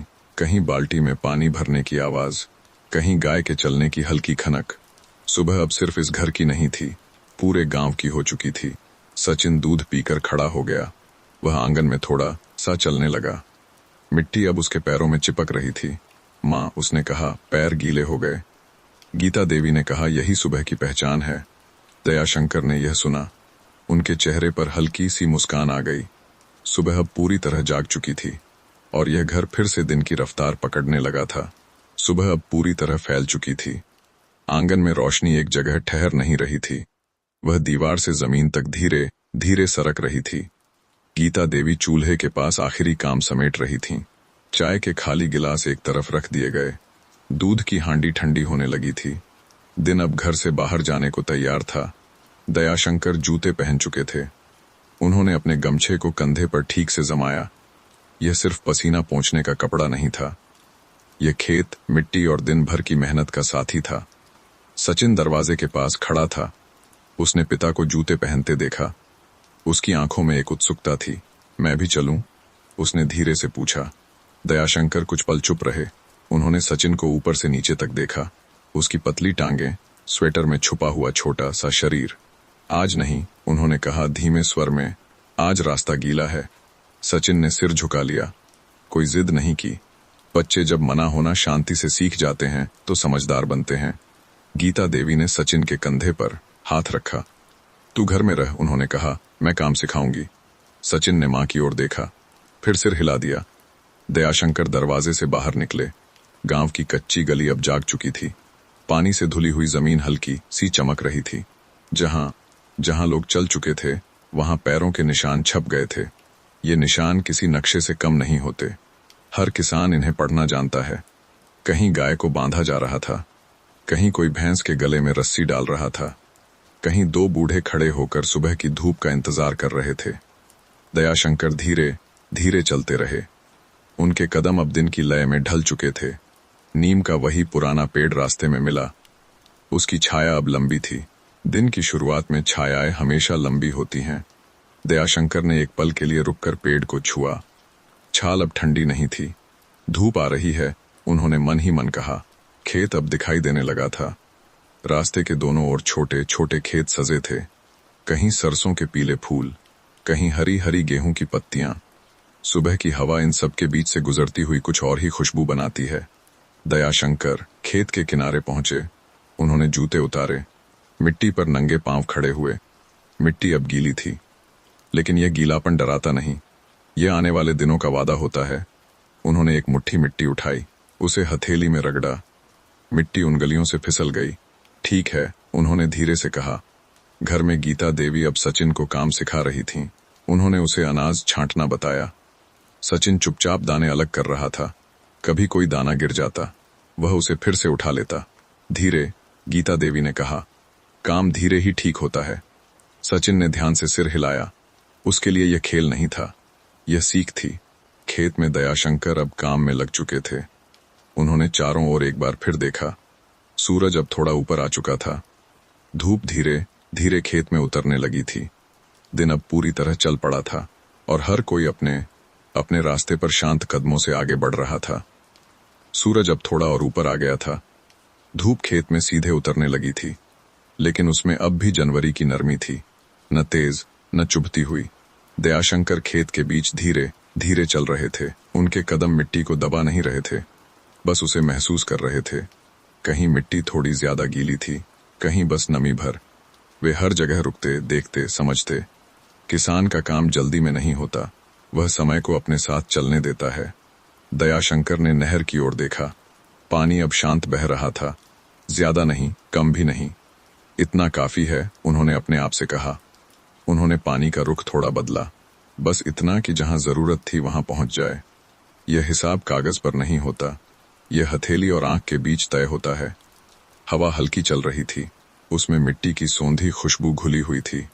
कभी कभी सरसों के फूलों की मीठी सी महक भी आ जाती। दयाशंकर ने एक पल के लिए आंखें बंद की। यह आराम का पल नहीं था, यह सिर्फ खुद को याद दिलाने का पल था कि वह यहीं है। खेत अब उन्हें पहचानता था। घर में गीता देवी और सचिन अब भी अनाज के पास बैठे थे। सचिन दाने अलग करता जा रहा था। कभी उसे धैर्य कम पड़ता, वह तेज करने लगता। गीता देवी ने उसका हाथ हल्के से रोक दिया। धीरे, उन्होंने फिर कहा, जल्दी में दाना भी नाराज हो जाता है।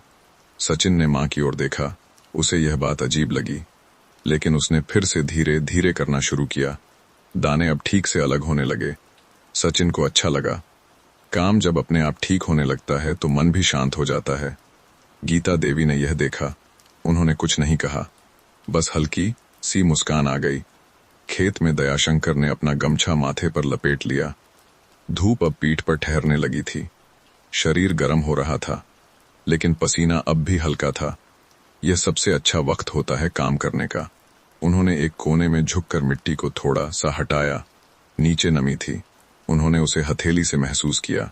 आज दिन ठीक जाएगा, उन्होंने धीरे से कहा। यह भविष्यवाणी नहीं थी, यह अनुभव था। गांव की ओर देखने पर धूप अब हर छत पर उतर चुकी थी। लोग अपने अपने काम में लगे थे। कोई पानी भर रहा था, कोई गोबर समेट रहा था, कोई बस धूप में खड़ा होकर दिन को देख रहा था। यह गांव का सबसे सच्चा समय होता है, जहां कोई जल्दी में नहीं होता। सब बस अपने अपने हिस्से का दिन जी रहे होते हैं। दयाशंकर ने खेत के बीच से एक बार पूरा चक्कर लगाया। अब उन्हें तसल्ली थी। काम जितना आज होना था उतना हो गया था। उन्होंने आसमान की ओर देखा। धूप अब पूरी तरह खुल चुकी थी, लेकिन अब भी नरम थी। बस ऐसी ही रहे, उन्होंने मन ही मन कहा। घर में सचिन ने आखिरी दाने अलग किए। उसने थाली मां की ओर सरका दी। हो गया, उसने कहा। गीता देवी ने थाली देखी। काम ठीक था। अच्छा किया, उन्होंने कहा। सचिन के चेहरे पर एक अलग सी खुशी आ गई। ये खेल जीतने की खुशी नहीं थी, ये काम पूरा होने की खुशी थी। दिन अब अपने बीच में आ रहा था। धूप और काम दोनों अपनी अपनी जगह ठीक बैठे थे, और जीवन फिर से अपनी शांत लय में बह रहा था। दिन अब अपने बीच की ओर बढ़ रहा था। धूप तेज नहीं हुई थी, बस थोड़ी सी और साफ हो गई थी। खेत अब पूरा खुलकर दिख रहा था। मिट्टी गीली और संतुलित थी। जहां जरूरत थी वहां पानी था, जहां नहीं थी वहां सिर्फ नमी।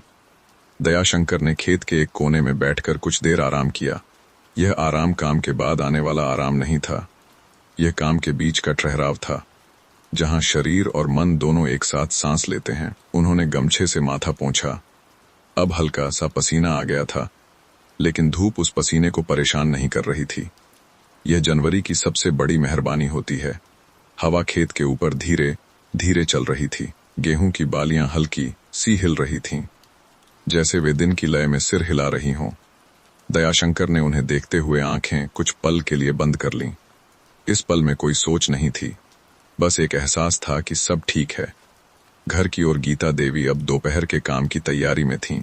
अनाज छांट लिया गया था। अब उसे थोड़ा सा धूप में फैलाया गया। सचिन आंगन में बैठा अनाज को देख रहा था। धूप दाने दाने पर पड़ रही थी। कुछ दाने चमक रहे थे, कुछ मैले थे। मां, सचिन ने पूछा, ये अलग क्यों हैं? गीता देवी ने धूप में अनाज को हाथ से उलटते हुए कहा, सब एक जैसे नहीं होते, पर सब काम के होते हैं। सचिन ने यह सुना। उसने अनाज को फिर से देखा। अब वह दाने नहीं देख रहा था, वह अंतर देख रहा था। खेत में दयाशंकर उठ खड़े हुए। उन्होंने आसमान की ओर देखा। सूरज अब थोड़ा और ऊपर था। दोपहर पास आ रही थी। उन्होंने खेत का एक आखिरी चक्कर लगाया। अब कोई चिंता नहीं थी। पानी ठीक था, फसल ठीक थी, दिन अपने हिसाब से चल रहा था। दयाशंकर ने घर की ओर रुख किया। रास्ता अब सूखने लगा था। पैरों के निशान अब इतने साफ नहीं बन रहे थे। सुबह की गीलापन अब पीछे छूट रहा था। गांव दोपहर के ठहराव में घुसने लगा था। लोग धीरे धीरे घरों की ओर लौट रहे थे। कोई बैलों को खूंटे से बांध रहा था, कोई छाया ढूंढ रहा था। दयाशंकर नीम के पेड़ के पास फिर रुके। अब उसकी छाया ठंडी नहीं थी, बस सहज थी। उन्होंने पेड़ की ओर देखकर मन ही मन कहा, आज तू भी मेरे साथ है। घर में गीता देवी दोपहर के खाने की तैयारी में लग गई थीं। आज खाना भारी नहीं होगा, दाल और थोड़ी सी सब्जी। सचिन आंगन में अब धूप से थोड़ा सा हटकर छाया में बैठ गया था। उसकी आंखें फिर से ऊँघने लगी थीं। सुबह की हलचल अब उस पर भारी पड़ने लगी थी। गीता देवी ने उसे देखा। उन्होंने कुछ नहीं कहा। बच्चों को दोपहर अपने आप शांत कर देती है। दयाशंकर घर के पास पहुंचे। आंगन में धूप अब बिल्कुल बीच में आ चुकी थी। उन्होंने घर की ओर देखा। सब जैसा था वैसा ही था, और यही सबसे बड़ा सुकून होता है। दोपहर अब दरवाजे पर खड़ी थी, और यह घर फिर से ठहरने की तैयारी में था। दोपहर अब घर के भीतर पूरी तरह आ चुकी थी।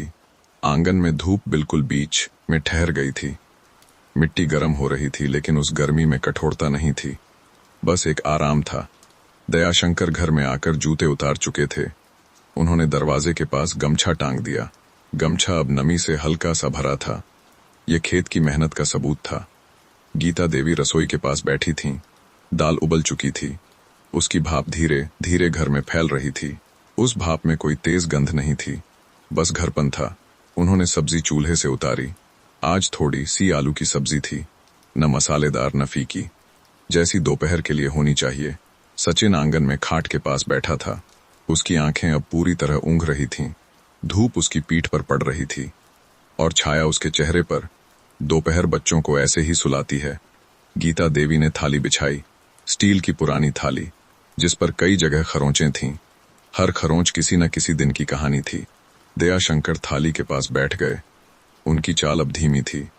दिन का आधा हिस्सा उन्हें खेत में ले चुका था। सचिन भी थाली के पास आ बैठा। उसकी आंखें अब पूरी तरह खुली नहीं थीं, लेकिन भूख उसे जगा रही थी।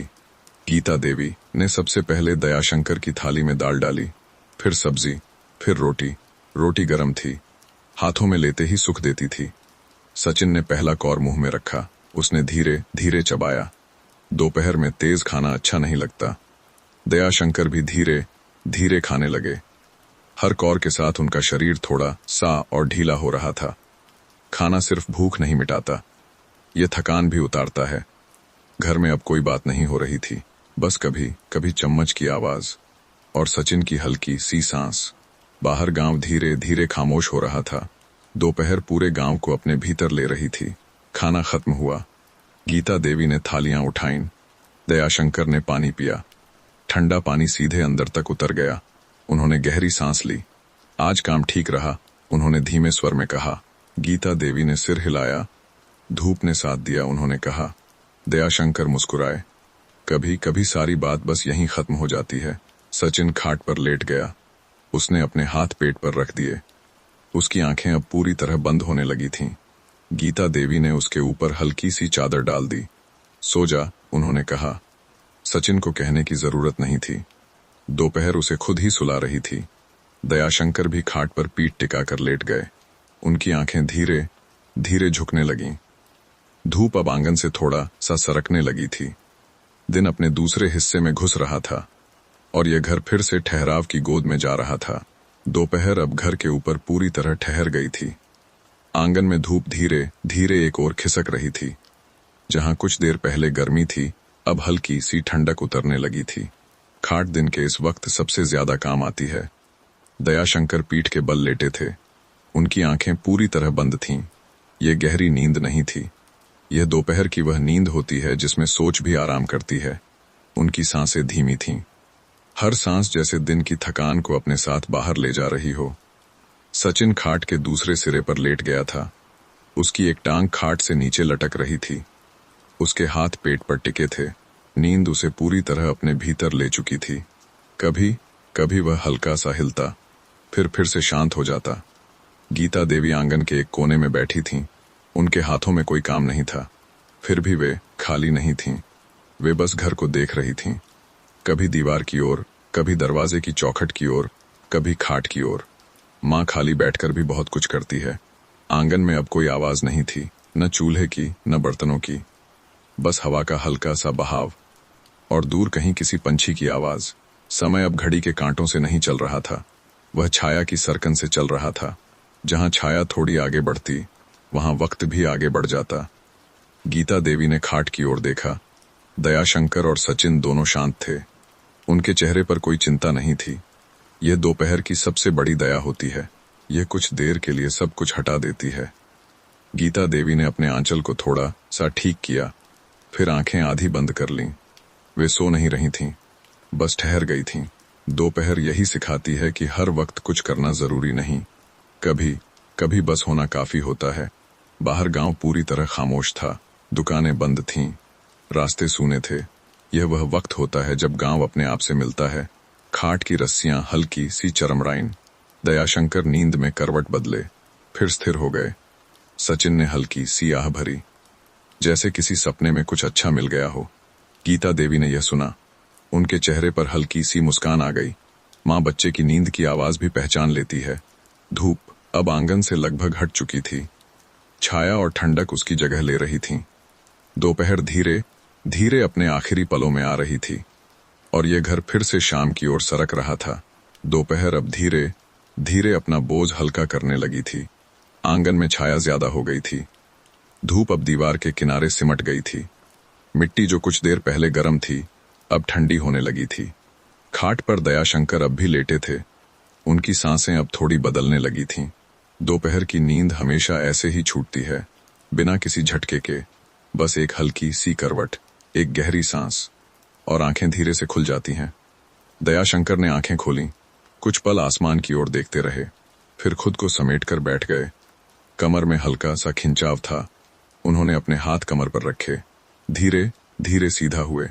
यह दोपहर के बाद जागने का अपना ही तरीका होता है। सचिन अब भी सो रहा था। उसका मुंह थोड़ा खुला हुआ था। सांस अब भी शांत थी। दयाशंकर ने उसे देखा, कुछ नहीं कहा, बस देखते रहे। गीता देवी अब भी आंगन के कोने में बैठी थीं।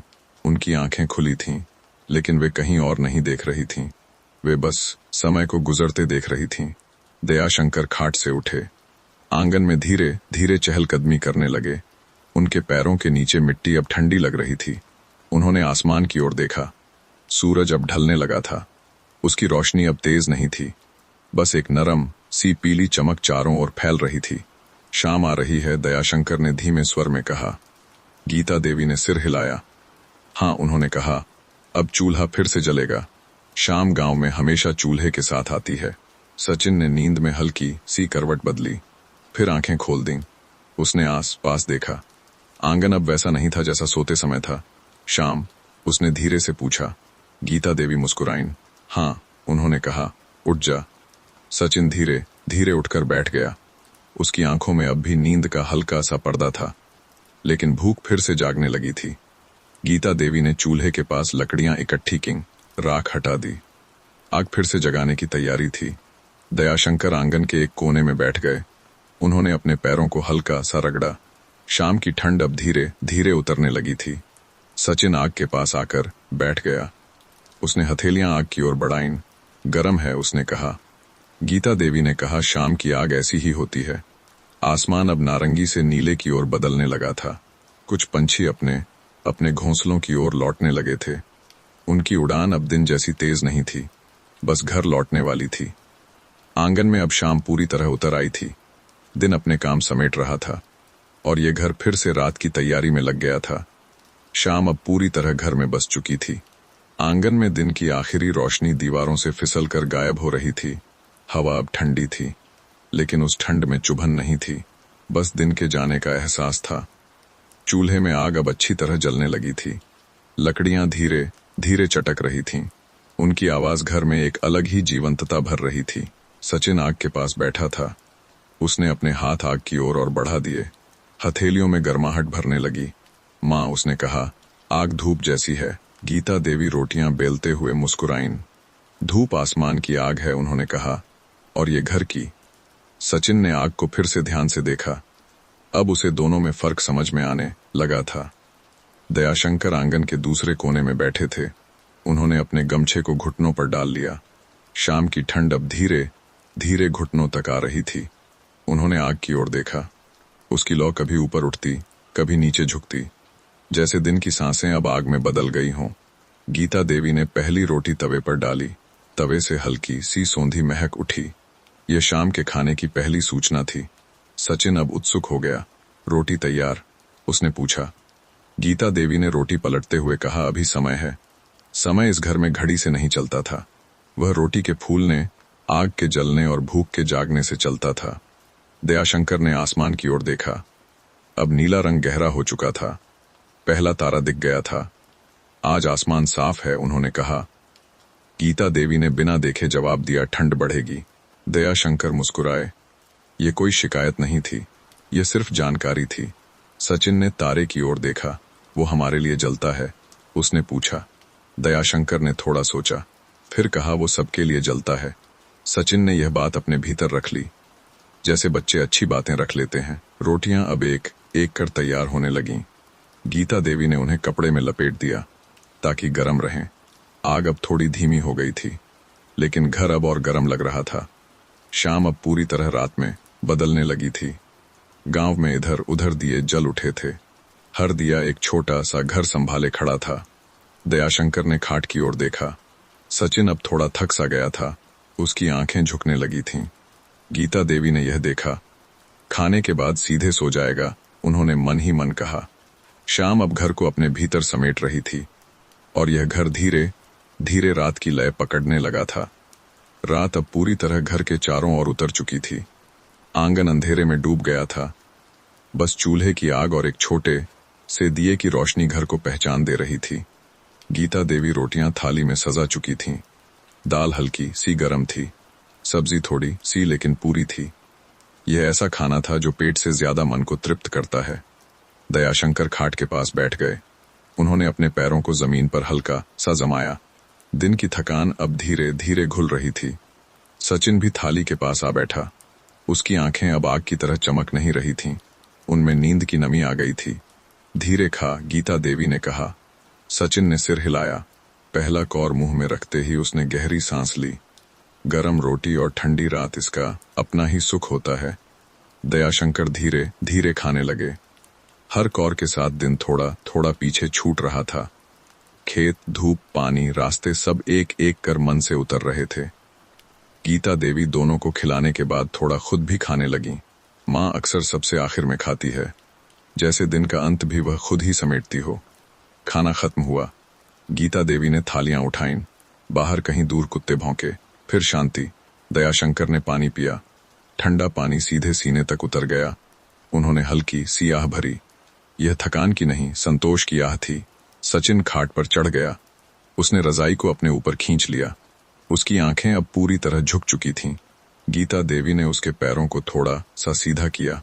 सीधे लेट, उन्होंने कहा। सचिन ने बिना कुछ बोले वैसा ही किया।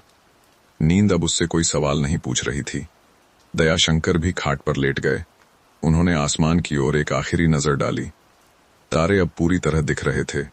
जनवरी की रात तारों को और भी पास ले आती है। कल फिर धूप आएगी, उन्होंने धीमे स्वर में कहा। गीता देवी ने रजाई ठीक करते हुए कहा, आएगी। ये कोई उम्मीद नहीं थी, यह अनुभव था। दिया अब धीरे धीरे मध्यम हो गया। गीता देवी ने उसे बुझा दिया। घर अंधेरे में डूब गया, लेकिन यह अंधेरा खाली नहीं था। यह दिन भर की मेहनत, संतोष और भरोसे से भरा हुआ था। सचिन नींद में हल्का सा हिला, फिर शांत हो गया। दयाशंकर और गीता देवी दोनों अब दिन से पूरी तरह अलग हो चुके थे।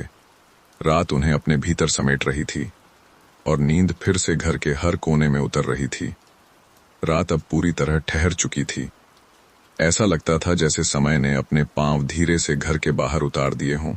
आंगन अब पूरी तरह अंधेरे में था। मिट्टी दिन भर की गर्मी छोड़कर ठंडी हो चुकी थी। दीवारें अब सांस ले रही थीं।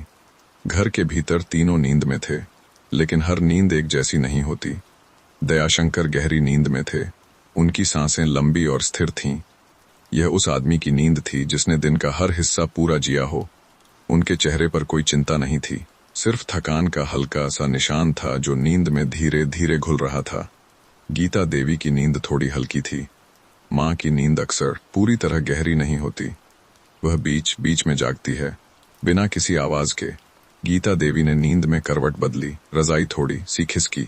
उन्होंने आंखें एक पल के लिए खोल लीं। सचिन की ओर देखा, वह सुरक्षित था। उसकी सांसें अब एक ही लय में चल रही थीं। गीता देवी ने आंखें फिर से बंद कर लीं। उनका मन अब शांत था। सचिन अपने सपनों में कहीं चल रहा था। उसकी उंगलियां रजाई के भीतर हल्की सी हिल रही थीं, जैसे वह किसी चीज को पकड़ना चाहता हो। बाहर हवा बहुत धीमी हो गई थी। पेड़ों के पत्ते अब हिल नहीं रहे थे। कभी कभी दूर कहीं कुत्ते के भौंकने की आवाज आती, फिर सब कुछ फिर से शांत हो जाता। आसमान तारों से भरा हुआ था। जनवरी की रात तारों को बहुत साफ दिखाती है, जैसे वे घर के ऊपर झुक आए हों। दयाशंकर ने नींद में हल्की सी सांस बदली। शायद कोई सपना आया था, या शायद खेतों की कोई तस्वीर मन से गुजर गई थी। गीता देवी ने नींद में सचिन की ओर हाथ बढ़ाया, बिना देखे। यह सालों की आदत थी। हाथ उसे छूकर वापस आ गया। सचिन शांत रहा। नींद अब घर के हर कोने में भर चुकी थी। दीवारों में, खाट की रस्सियों में, आंगन की मिट्टी में। यह नींद थकान की नहीं थी, यह संतोष की नींद थी। रात अब अपने मध्य से आगे बढ़ रही थी। सुबह अभी दूर थी, लेकिन उसका रास्ता इसी नींद के बीच से जाता था, और यह घर उसी रास्ते पर बिना किसी जल्दी के चल रहा था। रात अब अपने आखिरी पहर में धीरे धीरे सरकने लगी थी। अंधेरा अब पहले जैसा घना नहीं रहा था, वह थोड़ा सा थक गया था, जैसे पूरी रात घर और गांव को ओढ़ाए रखने के बाद अब आराम करना चाहता हो। आंगन की मिट्टी अब और ठंडी हो चुकी थी। ओस फिर से धीरे धीरे जमने लगी थी। हर बूंद अपनी जगह शांत खड़ी थी। घर के भीतर अब भी तीनों नींद में थे, लेकिन यह वही नींद नहीं थी जो रात के शुरू में होती है। यह सुबह से पहले की नींद थी, हल्की, संवेदनशील। दयाशंकर ने नींद में हल्की सी सांस बदली। उनकी छाती एक पल को थमी, फिर से चल पड़ी। यह शरीर का इशारा था कि दिन पास आ रहा है। गीता देवी ने नींद में पैर थोड़े सिकोड़े। रजाई अब पूरी तरह गर्म नहीं लग रही थी। जनवरी की ठंड फिर से याद दिलाने लगी थी कि रात अभी गई नहीं है। सचिन रजाई में और सिमट गया। उसकी ठुड्डी कपड़े के भीतर छुप गई। बच्चे ठंड में ऐसे ही अपने आप रास्ता ढूंढ लेते हैं। बाहर कहीं दूर मुर्गे ने एक धीमी बांग दी, बहुत साफ नहीं, जैसे खुद भी यकीन न हो कि अब बोलना चाहिए या नहीं। गीता देवी की पलकों में हलचल हुई। उन्होंने आंखें पूरी तरह नहीं खोलीं, बस इतना जाना रात अब ज्यादा देर की नहीं है। उन्होंने सचिन की ओर एक नजर डाली। सब ठीक था। फिर नींद उन्हें दोबारा अपने भीतर ले गई। दयाशंकर ने नींद में हल्का सा करवट बदली। उनका एक हाथ खाट की रस्सियों पर आ टिका। रस्सियां हल्की सी चरमराइन, फिर चुप हो गईं। घर अब भी पूरी तरह शांत था। कोई आवाज नहीं, कोई हरकत नहीं, बस 3 सांसें और उनके बीच बहता हुआ समय। आसमान अब थोड़ा सा फीका होने लगा था। तारों की चमक धीरे धीरे कम हो रही थी। यह सुबह का सबसे पहला संकेत होता है, जो देखने से पहले महसूस होता है। सचिन ने नींद में हल्का सा मुंह बनाया, फिर से सीधा हो गया। शायद किसी सपने ने उससे विदा ली थी। गीता देवी ने नींद में एक गहरी सांस ली, जैसे रात का बचा हुआ सन्नाटा अपने भीतर समेट रही हो। दयाशंकर अब पूरी तरह स्थिर थे। उनकी नींद अब सबसे शांत हिस्से में थी। रात अब धीरे धीरे खुद को समेट रही थी। सुबह अभी दरवाजे तक नहीं पहुंची, लेकिन उसके कदमों की आहट अब हवा में घुलने लगी थी, और यह घर बिना जाने एक और दिन की ओर सरक रहा था। रात अब लगभग पीछे हट चुकी थी। अंधेरा अब कसकर नहीं बैठा था, वह हल्का हो गया था, जैसे सुबह को जगह देने के लिए खुद ही सरक रहा हो। आंगन में ओस अब और साफ दिखने लगी थी। मिट्टी ठंडी थी, लेकिन उस ठंड में डर नहीं था, बस एक ताजगी थी। घर के भीतर अब भी तीनों नींद में थे, लेकिन यह नींद अब खुद ही खुलने को तैयार थी। दयाशंकर ने नींद में गहरी सांस ली। यह सुबह की पहली सांस थी, जो सोते हुए भी जगाती है। गीता देवी की पलकों में हलचल हुई। उन्होंने आंखें थोड़ी सी खोलीं, छत की ओर देखा, फिर आंगन की ओर कान लगाया। कोई आवाज नहीं, लेकिन शांति बदल चुकी थी। यह रात की शांति नहीं थी, यह सुबह की पहली चुप्पी थी। सचिन अब रजाई में थोड़ा हिला। उसकी ठुड्डी बाहर आ गई। ठंडी हवा उसके चेहरे को छू गई।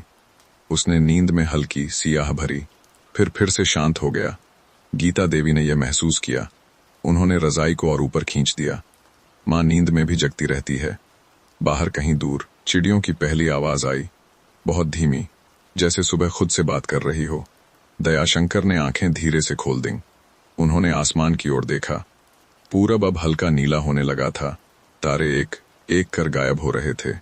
सुबह आ रही है, उन्होंने मन ही मन कहा।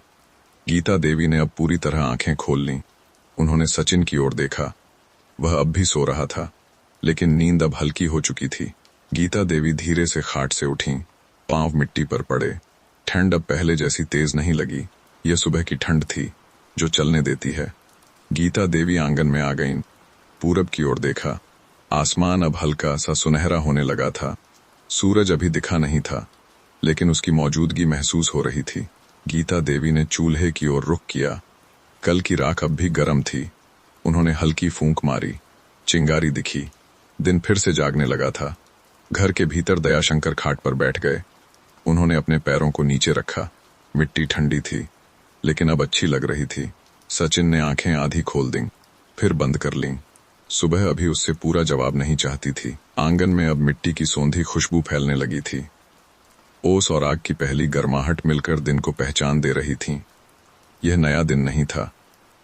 यह वही दिन था जो हर रोज इस घर में धीरे से आता है, बिना किसी हड़बड़ी के, और यह घर उसी लय में उसका स्वागत कर रहा था। सुबह अब दरवाजे पर आ खड़ी हुई थी, लेकिन अभी उसने अंदर कदम नहीं रखा था। आंगन में रोशनी तो थी, पर धूप नहीं। यह सुबह का वह वक्त होता है जब दिन अपने कपड़े ठीक करता है। गीता देवी चूल्हे के पास बैठ चुकी थीं। आग अब धीरे धीरे जग रही थी। लकड़ियां हल्की सी चटक रही थीं। यह दिन की पहली आवाज थी जो घर को पूरी तरह जगाती है। दयाशंकर खाट से उठ चुके थे। उन्होंने अपनी धोती ठीक की, कंधे हल्के से घुमाए। रात की ठंड अब शरीर से उतर रही थी। उन्होंने आंगन में खड़े होकर हवा को महसूस किया। हवा अब ठंडी नहीं थी, बस साफ थी। सचिन अब उठ बैठा था। उसकी आंखें पूरी तरह खुली नहीं थीं, लेकिन उसे मालूम था सुबह हो चुकी है। माँ, उसने धीमे स्वर में कहा, धूप आई? गीता देवी ने चूल्हे से नजर हटाए बिना कहा, आ रही है। सचिन ने आंगन की ओर देखा। धूप अब भी नहीं दिखी, लेकिन उसे माँ की बात पर भरोसा था। दयाशंकर ने मटकी से पानी निकाला। ठंडा पानी हथेलियों में भर गया। उन्होंने मुंह धोया। पानी चेहरे पर पड़ते ही नींद का आखिरी हिस्सा भी छूट गया। गीता देवी ने पानी चढ़ाया। आज भी सुबह की चाय बनेगी, हल्की, बिना किसी जल्दी के। सचिन आंगन में बैठ गया। उसने मिट्टी पर उंगली से रेखाएं खींचनी शुरू की। यह उसकी सुबह की आदत थी। रेखाएं कोई आकृति नहीं बना रही थीं, बस चल रही थीं, जैसे विचार चलते हैं। दयाशंकर ने आसमान की ओर देखा। पूरब अब और साफ हो गया था। सूरज अब बस एक पल दूर था। आज धूप अच्छी रहेगी, उन्होंने अपने आप से कहा। गीता देवी ने चाय बना ली। 2 गिलास आंगन में रख दिए। चाय की भाप धीरे धीरे ऊपर उठने लगी। सचिन उस भाप को देख रहा था। धूप भी ऐसे ही उठती है? उसने पूछा। दयाशंकर मुस्कुराए। हाँ, उन्होंने कहा, बस थोड़ी देर लगती है। सचिन चुप हो गया। वह इंतजार करना सीख रहा था। गीता देवी ने सचिन के लिए दूध गर्म किया, एक छोटा सा गिलास। सचिन ने दोनों हाथों से गिलास पकड़ा। गर्म दूध हथेलियों में उतर गया। धीरे, गीता देवी ने कहा। दयाशंकर ने चाय की पहली चुस्की ली। गर्म चाय सीधे सीने तक पहुंची। उन्होंने आंखें एक पल के लिए बंद कर लीं। यह दिन की पहली राहत थी। आंगन में अब एक पतली सी धूप की रेखा दीवार पर उतरी। सचिन ने उसे देख लिया। आ गई, उसने कहा। गीता देवी ने मुस्कुराकर देखा। दयाशंकर ने धूप की ओर नजर उठाई। धूप धीरे धीरे आंगन में फैलने लगी थी। दिन अब पूरी तरह जागने वाला था, और यह घर फिर से उसी शांति के साथ दिन को अपने भीतर ले रहा था। धूप अब आंगन में पूरी तरह उतर चुकी थी। वह दीवारों से फिसलकर जमीन पर फैल गई थी। मिट्टी जहां जहां धूप पहुंची, वहां रंग थोड़ा बदल गया। गीता देवी आंगन में कुछ अनाज धूप में फैला रही थीं। हर दाना धीरे धीरे गर्म हो रहा था। धूप सिर्फ रोशनी नहीं देती, वह चीजों को तैयार भी करती है। सचिन धूप में खड़ा था। उसने अपनी आंखें आधी बंद कर लीं। धूप सीधे उसके चेहरे पर पड़ रही थी। उसके होंठ अपने आप थोड़े से खुल गए। गरम है, उसने कहा। गीता देवी ने हंसकर कहा, धूप ऐसी ही होती है। दयाशंकर अब खेत जाने की तैयारी में थे। उन्होंने गमछा कंधे पर डाला, जूते पैरों में डाल लिए। आज कदम और हल्के लग रहे थे। धूप किसान को चलना आसान कर देती है। सचिन ने पिता को देखा। आज मैं चलूं? उसने फिर पूछा।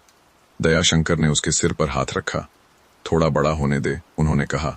यह टालना नहीं था, यह एक वादा था। सचिन ने सिर हिलाया। वह समझ नहीं पाया, लेकिन भरोसा उसके भीतर बैठ गया।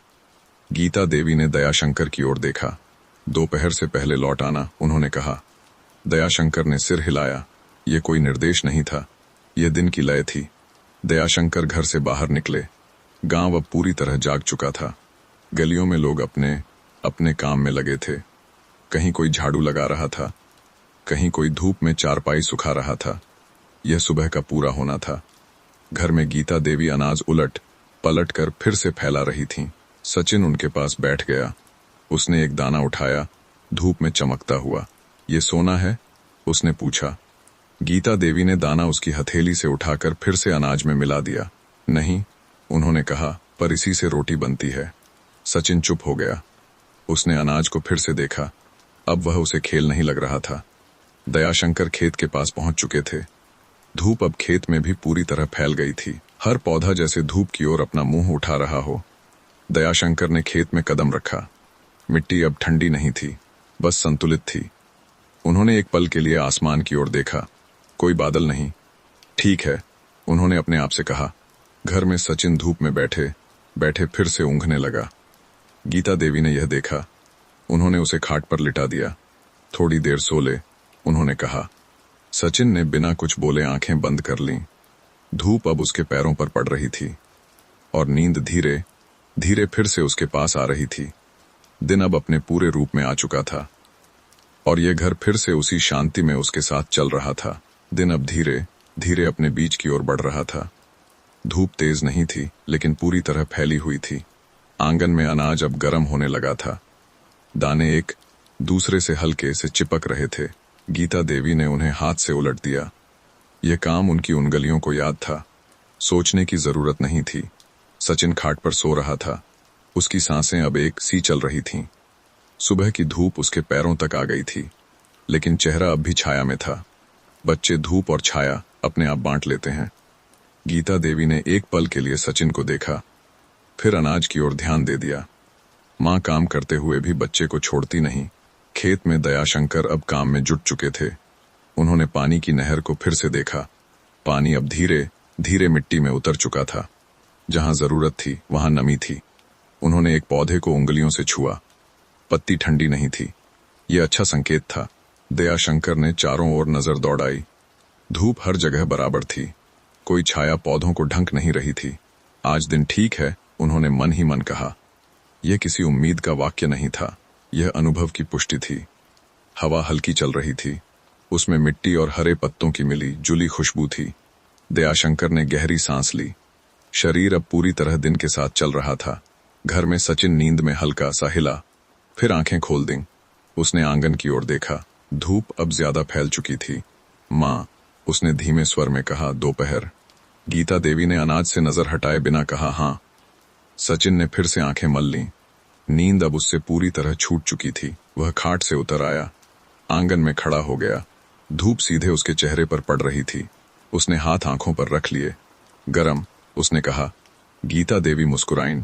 दोपहर ऐसी ही होती है। सचिन आंगन में कुछ देर खड़ा रहा, फिर छाया की ओर सरक गया। दोपहर आदमी को चलना सिखाती है, तेज नहीं, धीरे। खेत में दयाशंकर ने अपना गमछा माथे से उतारकर कंधे पर डाल लिया। पसीना अब आने लगा था, लेकिन यह परेशानी वाला पसीना नहीं था। यह काम का साथी था। उन्होंने खेत का एक आखिरी चक्कर लगाया। अब दोपहर का काम पूरा होने वाला था। घर में गीता देवी अब दोपहर के खाने की तैयारी में लग गई थीं। चूल्हे पर दाल चढ़ गई थी। सब्जी धीरे धीरे पकने लगी थी। सचिन आग के पास बैठ गया। उसने हथेलियां आग की ओर बढ़ाईं। धूप और आग दोनों गर्म, उसने कहा। गीता देवी ने कहा, पर दोनों जरूरी। सचिन ने यह बात ध्यान से सुनी। दोपहर अब घर और खेत दोनों को अपने भीतर ले रही थी।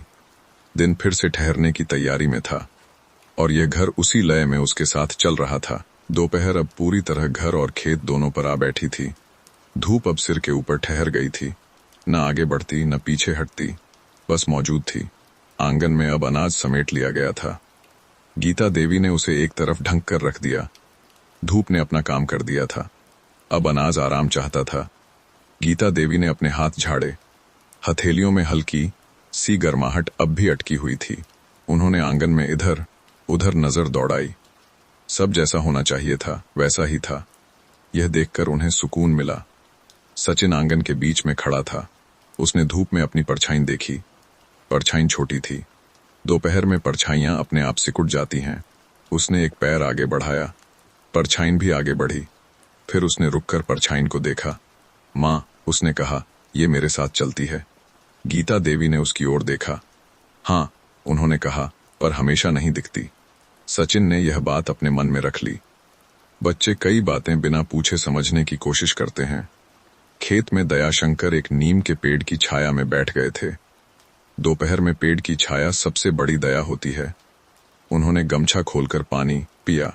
पानी अब ठंडा नहीं था, लेकिन प्यास फिर भी उतर गई। दयाशंकर ने आस पास देखा। खेत अब शांत था। काम पूरा हो चुका था। अब बस इंतजार था।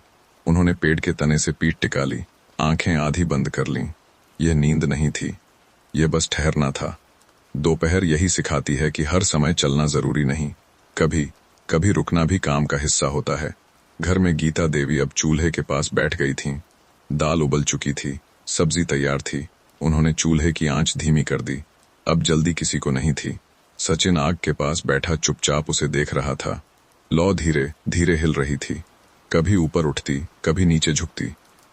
माँ, उसने धीरे से कहा, आग थकती नहीं। गीता देवी ने कुछ पल सोचा, फिर कहा, थकती है इसलिए बुझ भी जाती है। सचिन ने आग की ओर फिर देखा। अब वह सिर्फ गर्म नहीं लग रही थी, वह जीवित लग रही थी। खेत में दयाशंकर ने गहरी सांस ली। नीम की छाया ठंडी थी, हवा अब लगभग रुक गई थी। दोपहर अपने सबसे स्थिर पल में थी। उन्होंने आसमान की ओर देखा। सूरज अब बिल्कुल बीच में था। अब घर चलना चाहिए, उन्होंने अपने आप से कहा। यह घड़ी की बात नहीं थी, यह शरीर की बात थी। दयाशंकर उठ खड़े हुए, गमछा कंधे पर डाला, खेत की ओर एक आखिरी नजर डाली। सब ठीक था। घर में गीता देवी थालियां बिछाने लगी थीं। सचिन अब थोड़ा सा सुस्त होने लगा था। दोपहर फिर से उसे शांत कर रही थी। दिन अपने दूसरे ठहराव की ओर बढ़ रहा था और यह घर उसी लय में उसे स्वीकार कर रहा था। दोपहर अब अपने पूरे ठहराव में घर के भीतर उतर आई थी। आंगन में धूप अब सीधे नहीं पड़ रही थी। वह दीवार के किनारे ठहर गई थी, जैसे थोड़ा सा आराम खुद भी चाहती हो। गीता देवी ने थालियां आंगन में बिछा दी। आज सब कुछ पहले जैसा था, रोटी, दाल और थोड़ी सी सब्जी। लेकिन हर दिन का पहले जैसा होना भी अपने आप में एक वरदान होता है। सचिन थाली के पास बैठ गया। उसकी आंखें अब पूरी तरह खुली नहीं थीं। दोपहर उसके भीतर फिर से नींद बो रही थी। धीरे खा, गीता देवी ने कहा। सचिन ने सिर हिलाया। पहला कौर मुंह में रखते ही उसने गहरी सांस ली। गरम रोटी और दोपहर की शांति दोनों एक साथ उसके भीतर उतर रहे थे। गीता देवी भी थोड़ा सा खाने बैठ गईं। माँ अक्सर खाते हुए भी पूरी तरह खाने में नहीं होती। उसकी नजर अब भी सचिन पर थी। खेत से दयाशंकर अब घर की ओर लौट रहे थे। रास्ता अब सूखा था। सुबह की नमी पीछे छूट चुकी थी। धूप अब तेज नहीं लग रही थी, बस दिन का वजन महसूस करा रही थी। दयाशंकर घर के पास पहुंचे। आंगन में थालियां देख लीं। उन्हें समझ आ गया दोपहर पूरी तरह आ चुकी है। उन्होंने जूते उतारे, गमछा कंधे से उतारकर एक तरफ रख दिया। गीता देवी ने उनकी ओर देखा। आ गए, उन्होंने कहा। दयाशंकर ने सिर हिलाया। बात इतनी ही काफी थी। वे थाली के पास बैठ गए। पहला कौर मुंह में रखते ही उनका शरीर और ढीला होने लगा। खाना अब सिर्फ भूख नहीं मिटा रहा था, यह काम के बाद आने वाला ठहराव था। सचिन धीरे धीरे खाता रहा। उसके कौर अब और छोटे हो गए थे। नींद उसकी पलकों पर फिर से आ बैठी थी। गीता देवी ने यह देखा। उन्होंने कुछ नहीं कहा। दोपहर बच्चों से ज्यादा बात नहीं करती, वह बस उन्हें थाम लेती है। खाना खत्म हुआ। दयाशंकर ने पानी पिया। ठंडा पानी अब बहुत ठंडा नहीं लगा, लेकिन मन को साफ कर आया। आज काम ठीक रहा, उन्होंने धीरे से कहा। गीता देवी ने सिर हिलाया। धूप ने साथ दिया, उन्होंने फिर कहा। दयाशंकर मुस्कुराए। यह दोहराव उन्हें अच्छा लगता था, क्योंकि इसमें शिकायत नहीं होती थी। सचिन खाट पर लेट गया। उसके हाथ अपने आप पेट पर आ गए। आंखें अब पूरी तरह बंद हो गईं। गीता देवी ने उसके ऊपर हल्की सी चादर डाल दी। दयाशंकर भी खाट पर पीठ टिकाकर लेट गए। आंगन में अब एक अजीब सी खामोशी भर गई थी। यह नीरवता खाली नहीं थी, यह भरे हुए दिन की खामोशी थी। धूप धीरे धीरे आंगन से और खिसक गई। छाया अब घर को अपने भीतर ले रही थी। दोपहर अपने आखिरी पलों में आ चुकी थी और यह घर फिर से नींद की गोद में सरकने लगा था। दोपहर अब धीरे धीरे अपने पांव पीछे खींचने लगी थी। आंगन में छाया और गहरी हो गई थी। धूप अब सिर्फ दीवार की ऊपरी रेखा पर ठहरी थी, जैसे दिन आखिरी बार मुड़कर देख रहा हो। खाट पर दयाशंकर गहरी नींद में थे। यह दोपहर की वह नींद थी जिसमें सपने हल्के होते हैं। उनकी सांसें अब एक सी चल रही थीं। हर सांस दिन के शोर को थोड़ा थोड़ा धुंधला कर रही थी। सचिन भी खाट के दूसरे सिरे पर लेट था। उसका एक हाथ खाट की रस्सियों को थामे हुए था, जैसे नींद में भी वह किसी चीज को पकड़े रखना चाहता हो। गीता देवी आंगन के कोने में बैठी थीं। उनकी आंखें आधी बंद थीं। वे सो नहीं रही थीं, बस ठहरी हुई थीं। माँ अक्सर इसी तरह ठहरती है, काम और नींद के बीच। आंगन में अब कोई आवाज नहीं थी, न चूल्हे की न बर्तनों की। बस कभी कभी हवा का हल्का सा सरसराना। समय अब बहुत धीमे चल रहा था। घड़ी अगर होती भी तो उसकी टिक टिक सुनाई नहीं देती। दोपहर का यह वक्त घड़ी से बड़ा होता है, यह सांसों से मापा जाता है। सचिन नींद में हल्का सा हिला, फिर से शांत हो गया। गीता देवी ने यह देखा। उन्होंने अपना आंचल थोड़ा सा ठीक किया, फिर सचिन की ओर नजर डाली। सब ठीक था। दयाशंकर ने नींद में करवट बदली। खाट की रस्सियां हल्की सी चरमराईं, फिर से चुप हो गईं। यह घर की पहचानी हुई आवाज थी, डराने वाली नहीं, सांत्वना देने वाली। बाहर गांव अब धीरे धीरे फिर से जागने लगा था। कहीं किसी बच्चे की आवाज आई, फिर दूर से किसी बैल के चलने की घंटी। शाम अभी पूरी तरह नहीं आई थी, लेकिन उसकी आहट हवा में घुलने लगी थी। गीता देवी ने आसमान की ओर देखा। नीला रंग अब हल्का पड़ने लगा था। शाम आ रही है, उन्होंने मन ही मन कहा। दयाशंकर की नींद अब थोड़ी हल्की होने लगी थी। सचिन ने आंखें धीरे से खोलीं, फिर बंद कर लीं। शाम अभी उससे पूरी तरह नहीं मिली थी। दोपहर अब अपने आखिरी सांसों में थी, और यह घर फिर से शाम के लिए खुद को तैयार कर रहा था। शाम अब दरवाजे पर आ खड़ी हुई थी। अभी अंदर नहीं आई थी, लेकिन उसकी ठंडक आंगन में घुलने लगी थी।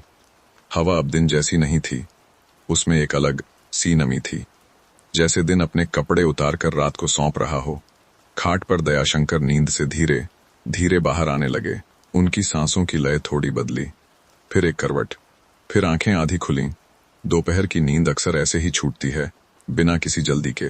उन्होंने छत की ओर देखा, फिर आंगन की ओर। छाया अब पूरी तरह फैल चुकी थी। दयाशंकर खाट से उठकर बैठ गए। कमर थोड़ी अकड़ी हुई थी। उन्होंने धीरे धीरे कमर सीधी की। यह दर्द नहीं था, यह दिन भर जिए जाने का निशान था। सचिन अब भी लेटे लेटे आंखें मल रहा था। नींद उससे पूरी तरह छूटी नहीं थी। शाम, उसने धीमी आवाज में पूछा। दयाशंकर ने मुस्कुराकर कहा, हाँ, बस इतना ही। शाम को ज्यादा शब्दों की जरूरत नहीं होती। गीता देवी अब पूरी तरह जाग चुकी थीं। वे आंगन में खड़ी होकर आसमान को देख रही थीं। नीला रंग अब और हल्का होने लगा था। ठंड बढ़ेगी, उन्होंने धीमे से कहा। दयाशंकर ने सिर हिलाया। रजाई ठीक है, उन्होंने कहा। यह रजाई की बात नहीं थी, यह तैयारी की बात थी। गीता देवी चूल्हे की ओर बढ़ीं। शाम आग के बिना पूरी नहीं होती। उन्होंने लकड़ियां सजाईं, राख हटाई। आग फिर से जगाने की तैयारी होने लगी। सचिन खाट से उतर आया। उसने अपने पांव मिट्टी पर रखे। ठंड सीधे तलवों तक चली गई। ठंड है, उसने कहा। गीता देवी ने बिना देखे कहा, शाम है। सचिन आग के पास आकर बैठ गया। हथेलियां लौ की ओर बढ़ा दी। गर्माहट धीरे धीरे उसके भीतर उतरने लगी। दयाशंकर आंगन के एक कोने में बैठ गए। उन्होंने अपने पैरों को हल्का सा रगड़ा। दिन अब पूरी तरह पीछे छूट चुका था। गांव में इधर उधर आवाजें फिर से उभरने लगी थीं। कहीं किसी ने बैल खोला, कहीं किसी ने दरवाजा बंद किया। शाम गांव को फिर से जगा रही थी। गीता देवी ने आग तेज कर दी। लकड़ियां चटकने लगीं। आवाज अब घर को पहचान दे रही थी। सचिन आग को घूर रहा था। लौ कभी ऊपर उठती, कभी नीचे झुकती। माँ, उसने कहा, आग थकती नहीं। गीता देवी ने हल्की मुस्कान के साथ कहा, थकती है, इसीलिए बुझती भी है। सचिन चुप हो गया। शाम अब घर के भीतर पूरी तरह उतर आई थी। दिन समाप्ति की ओर था, और यह घर एक बार फिर रात को अपने भीतर लेने की तैयारी में था। शाम अब पूरी तरह रात में ढल चुकी थी। आसमान गहरा नीला हो गया था। पहले तारे अब स्पष्ट दिखने लगे थे। जनवरी की रात तारों को पास ले आती है, जैसे वे घर के ऊपर थोड़ा झुक आए हों। चूल्हे की आग अब ठीक से जल रही थी। उसकी रोशनी दीवारों पर कांपती हुई परछाइयां बना रही थी। ये परछाइयां डराती नहीं थीं, ये घर की अपनी पहचान थीं। गीता देवी रोटियां बेल रही थीं। उनके हाथ थोड़े ठंडे थे, लेकिन काम की लय गर्म थी। हर रोटी धीरे धीरे तवे पर जाती, फूलती, फिर थाली में आ बैठती। सचिन आग के पास बैठा था। अब उसकी आंखों में चमक कम होने लगी थी। दिन भर की धूप, खेल, नींद और उठना सब उसे थका चुके थे। दयाशंकर आंगन के दूसरे कोने में बैठे। उन्होंने अपने गमछे को घुटनों पर डाल लिया। शाम की ठंड अब घुटनों तक आ चुकी थी। उन्होंने आग की ओर देखा। आज ठंड ज्यादा है, उन्होंने धीमे से कहा। गीता देवी ने बिना देखे जवाब दिया, जनवरी तो यही करती है। दयाशंकर हल्के से मुस्कुराए। सचिन ने आसमान की ओर देखा। इतने तारे क्यों? उसने पूछा। दयाशंकर ने थोड़ा सोचा, फिर कहा, दिन जितनी मेहनत लेता है, रात उतनी रोशनी लौटा देती है। सचिन चुप हो गया।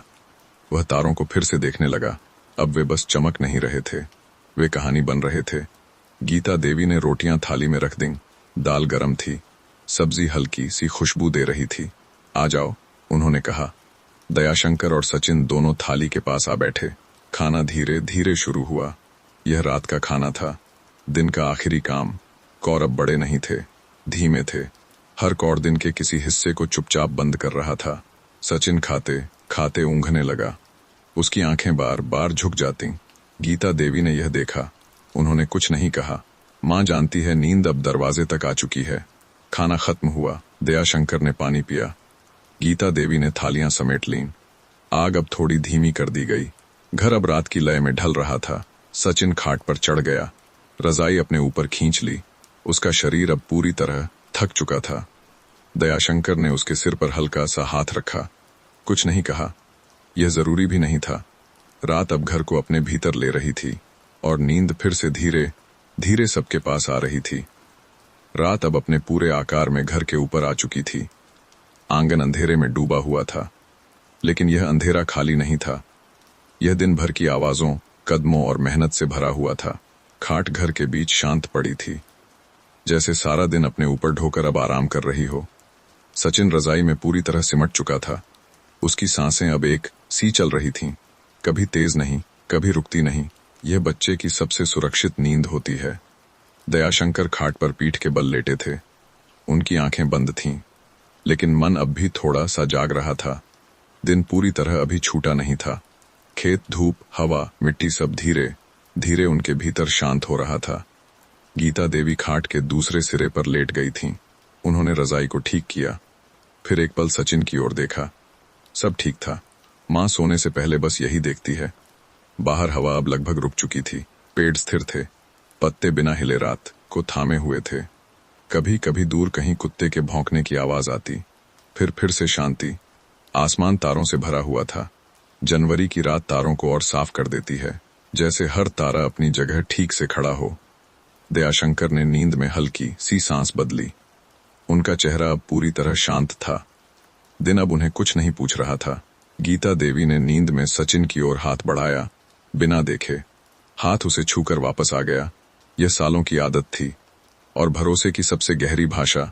सचिन नींद में थोड़ा सा हिला, फिर से स्थिर हो गया, जैसे किसी सपने ने उसे धीरे से ओढ़ लिया हो। घर अब पूरी तरह खामोश था। कोई आवाज नहीं, कोई हरकत नहीं, बस 3 सांसें और उनके बीच बहती हुई रात। यह वह वक्त था जब कल अभी नहीं आया था और आज पूरी तरह गुजर चुका था। बीच में सिर्फ भरोसा था कि सुबह फिर आएगी, धूप फिर उतरेगी और यह घर फिर से उसी शांति में जागेगा। रात अब अपने सबसे गहरे हिस्से में थी और नींद सब कुछ अपने भीतर समेट चुकी थी। रात अब धीरे धीरे अपनी पकड़ ढीली कर रही थी। अंधेरा अब वैसा भारी नहीं रहा, जैसे पूरी रात घर को ओढ़ाए रखने के बाद अब थक गया हो। आंगन की मिट्टी फिर से ठंडी सांस ले रही थी। ओस उस पर चुपचाप जम चुकी थी। हर बूंद बिना आवाज अपनी जगह ठहरी हुई थी। घर के भीतर तीनों अब भी नींद में थे, लेकिन यह वही नींद नहीं थी जो रात के शुरू में थी।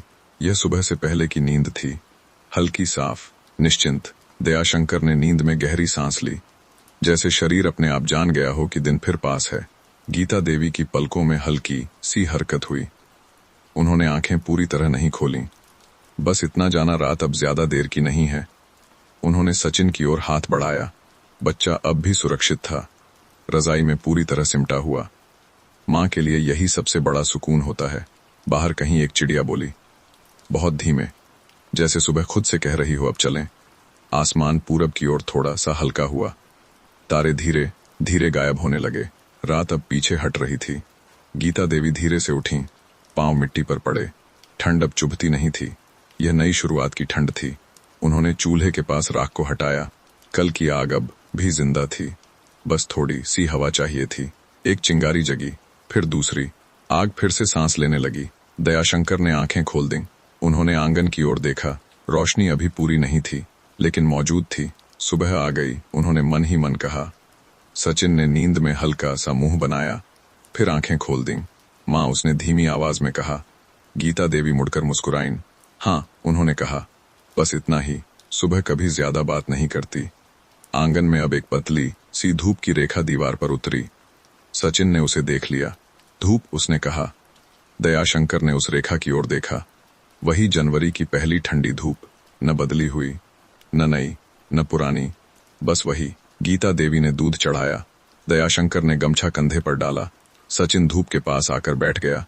उसने हथेलियां धूप में फैला दी। गरम नहीं थी, बस सहज थी, जैसे कह रही हो, मैं आ गई हूं, अब सब ठीक है। दिन फिर से शुरू हो रहा था, बिना किसी शोर के, बिना किसी जल्दी के। दयाशंकर, गीता देवी और सचिन तीनों उसी धूप में फिर से अपने अपने दिन की ओर बढ़ रहे थे, जैसे हर दिन बढ़ते हैं, धीरे, सच के साथ, भरोसे के साथ। और इसी ठंडी नरम धूप में यह कहानी चुपचाप पूरी हो गई।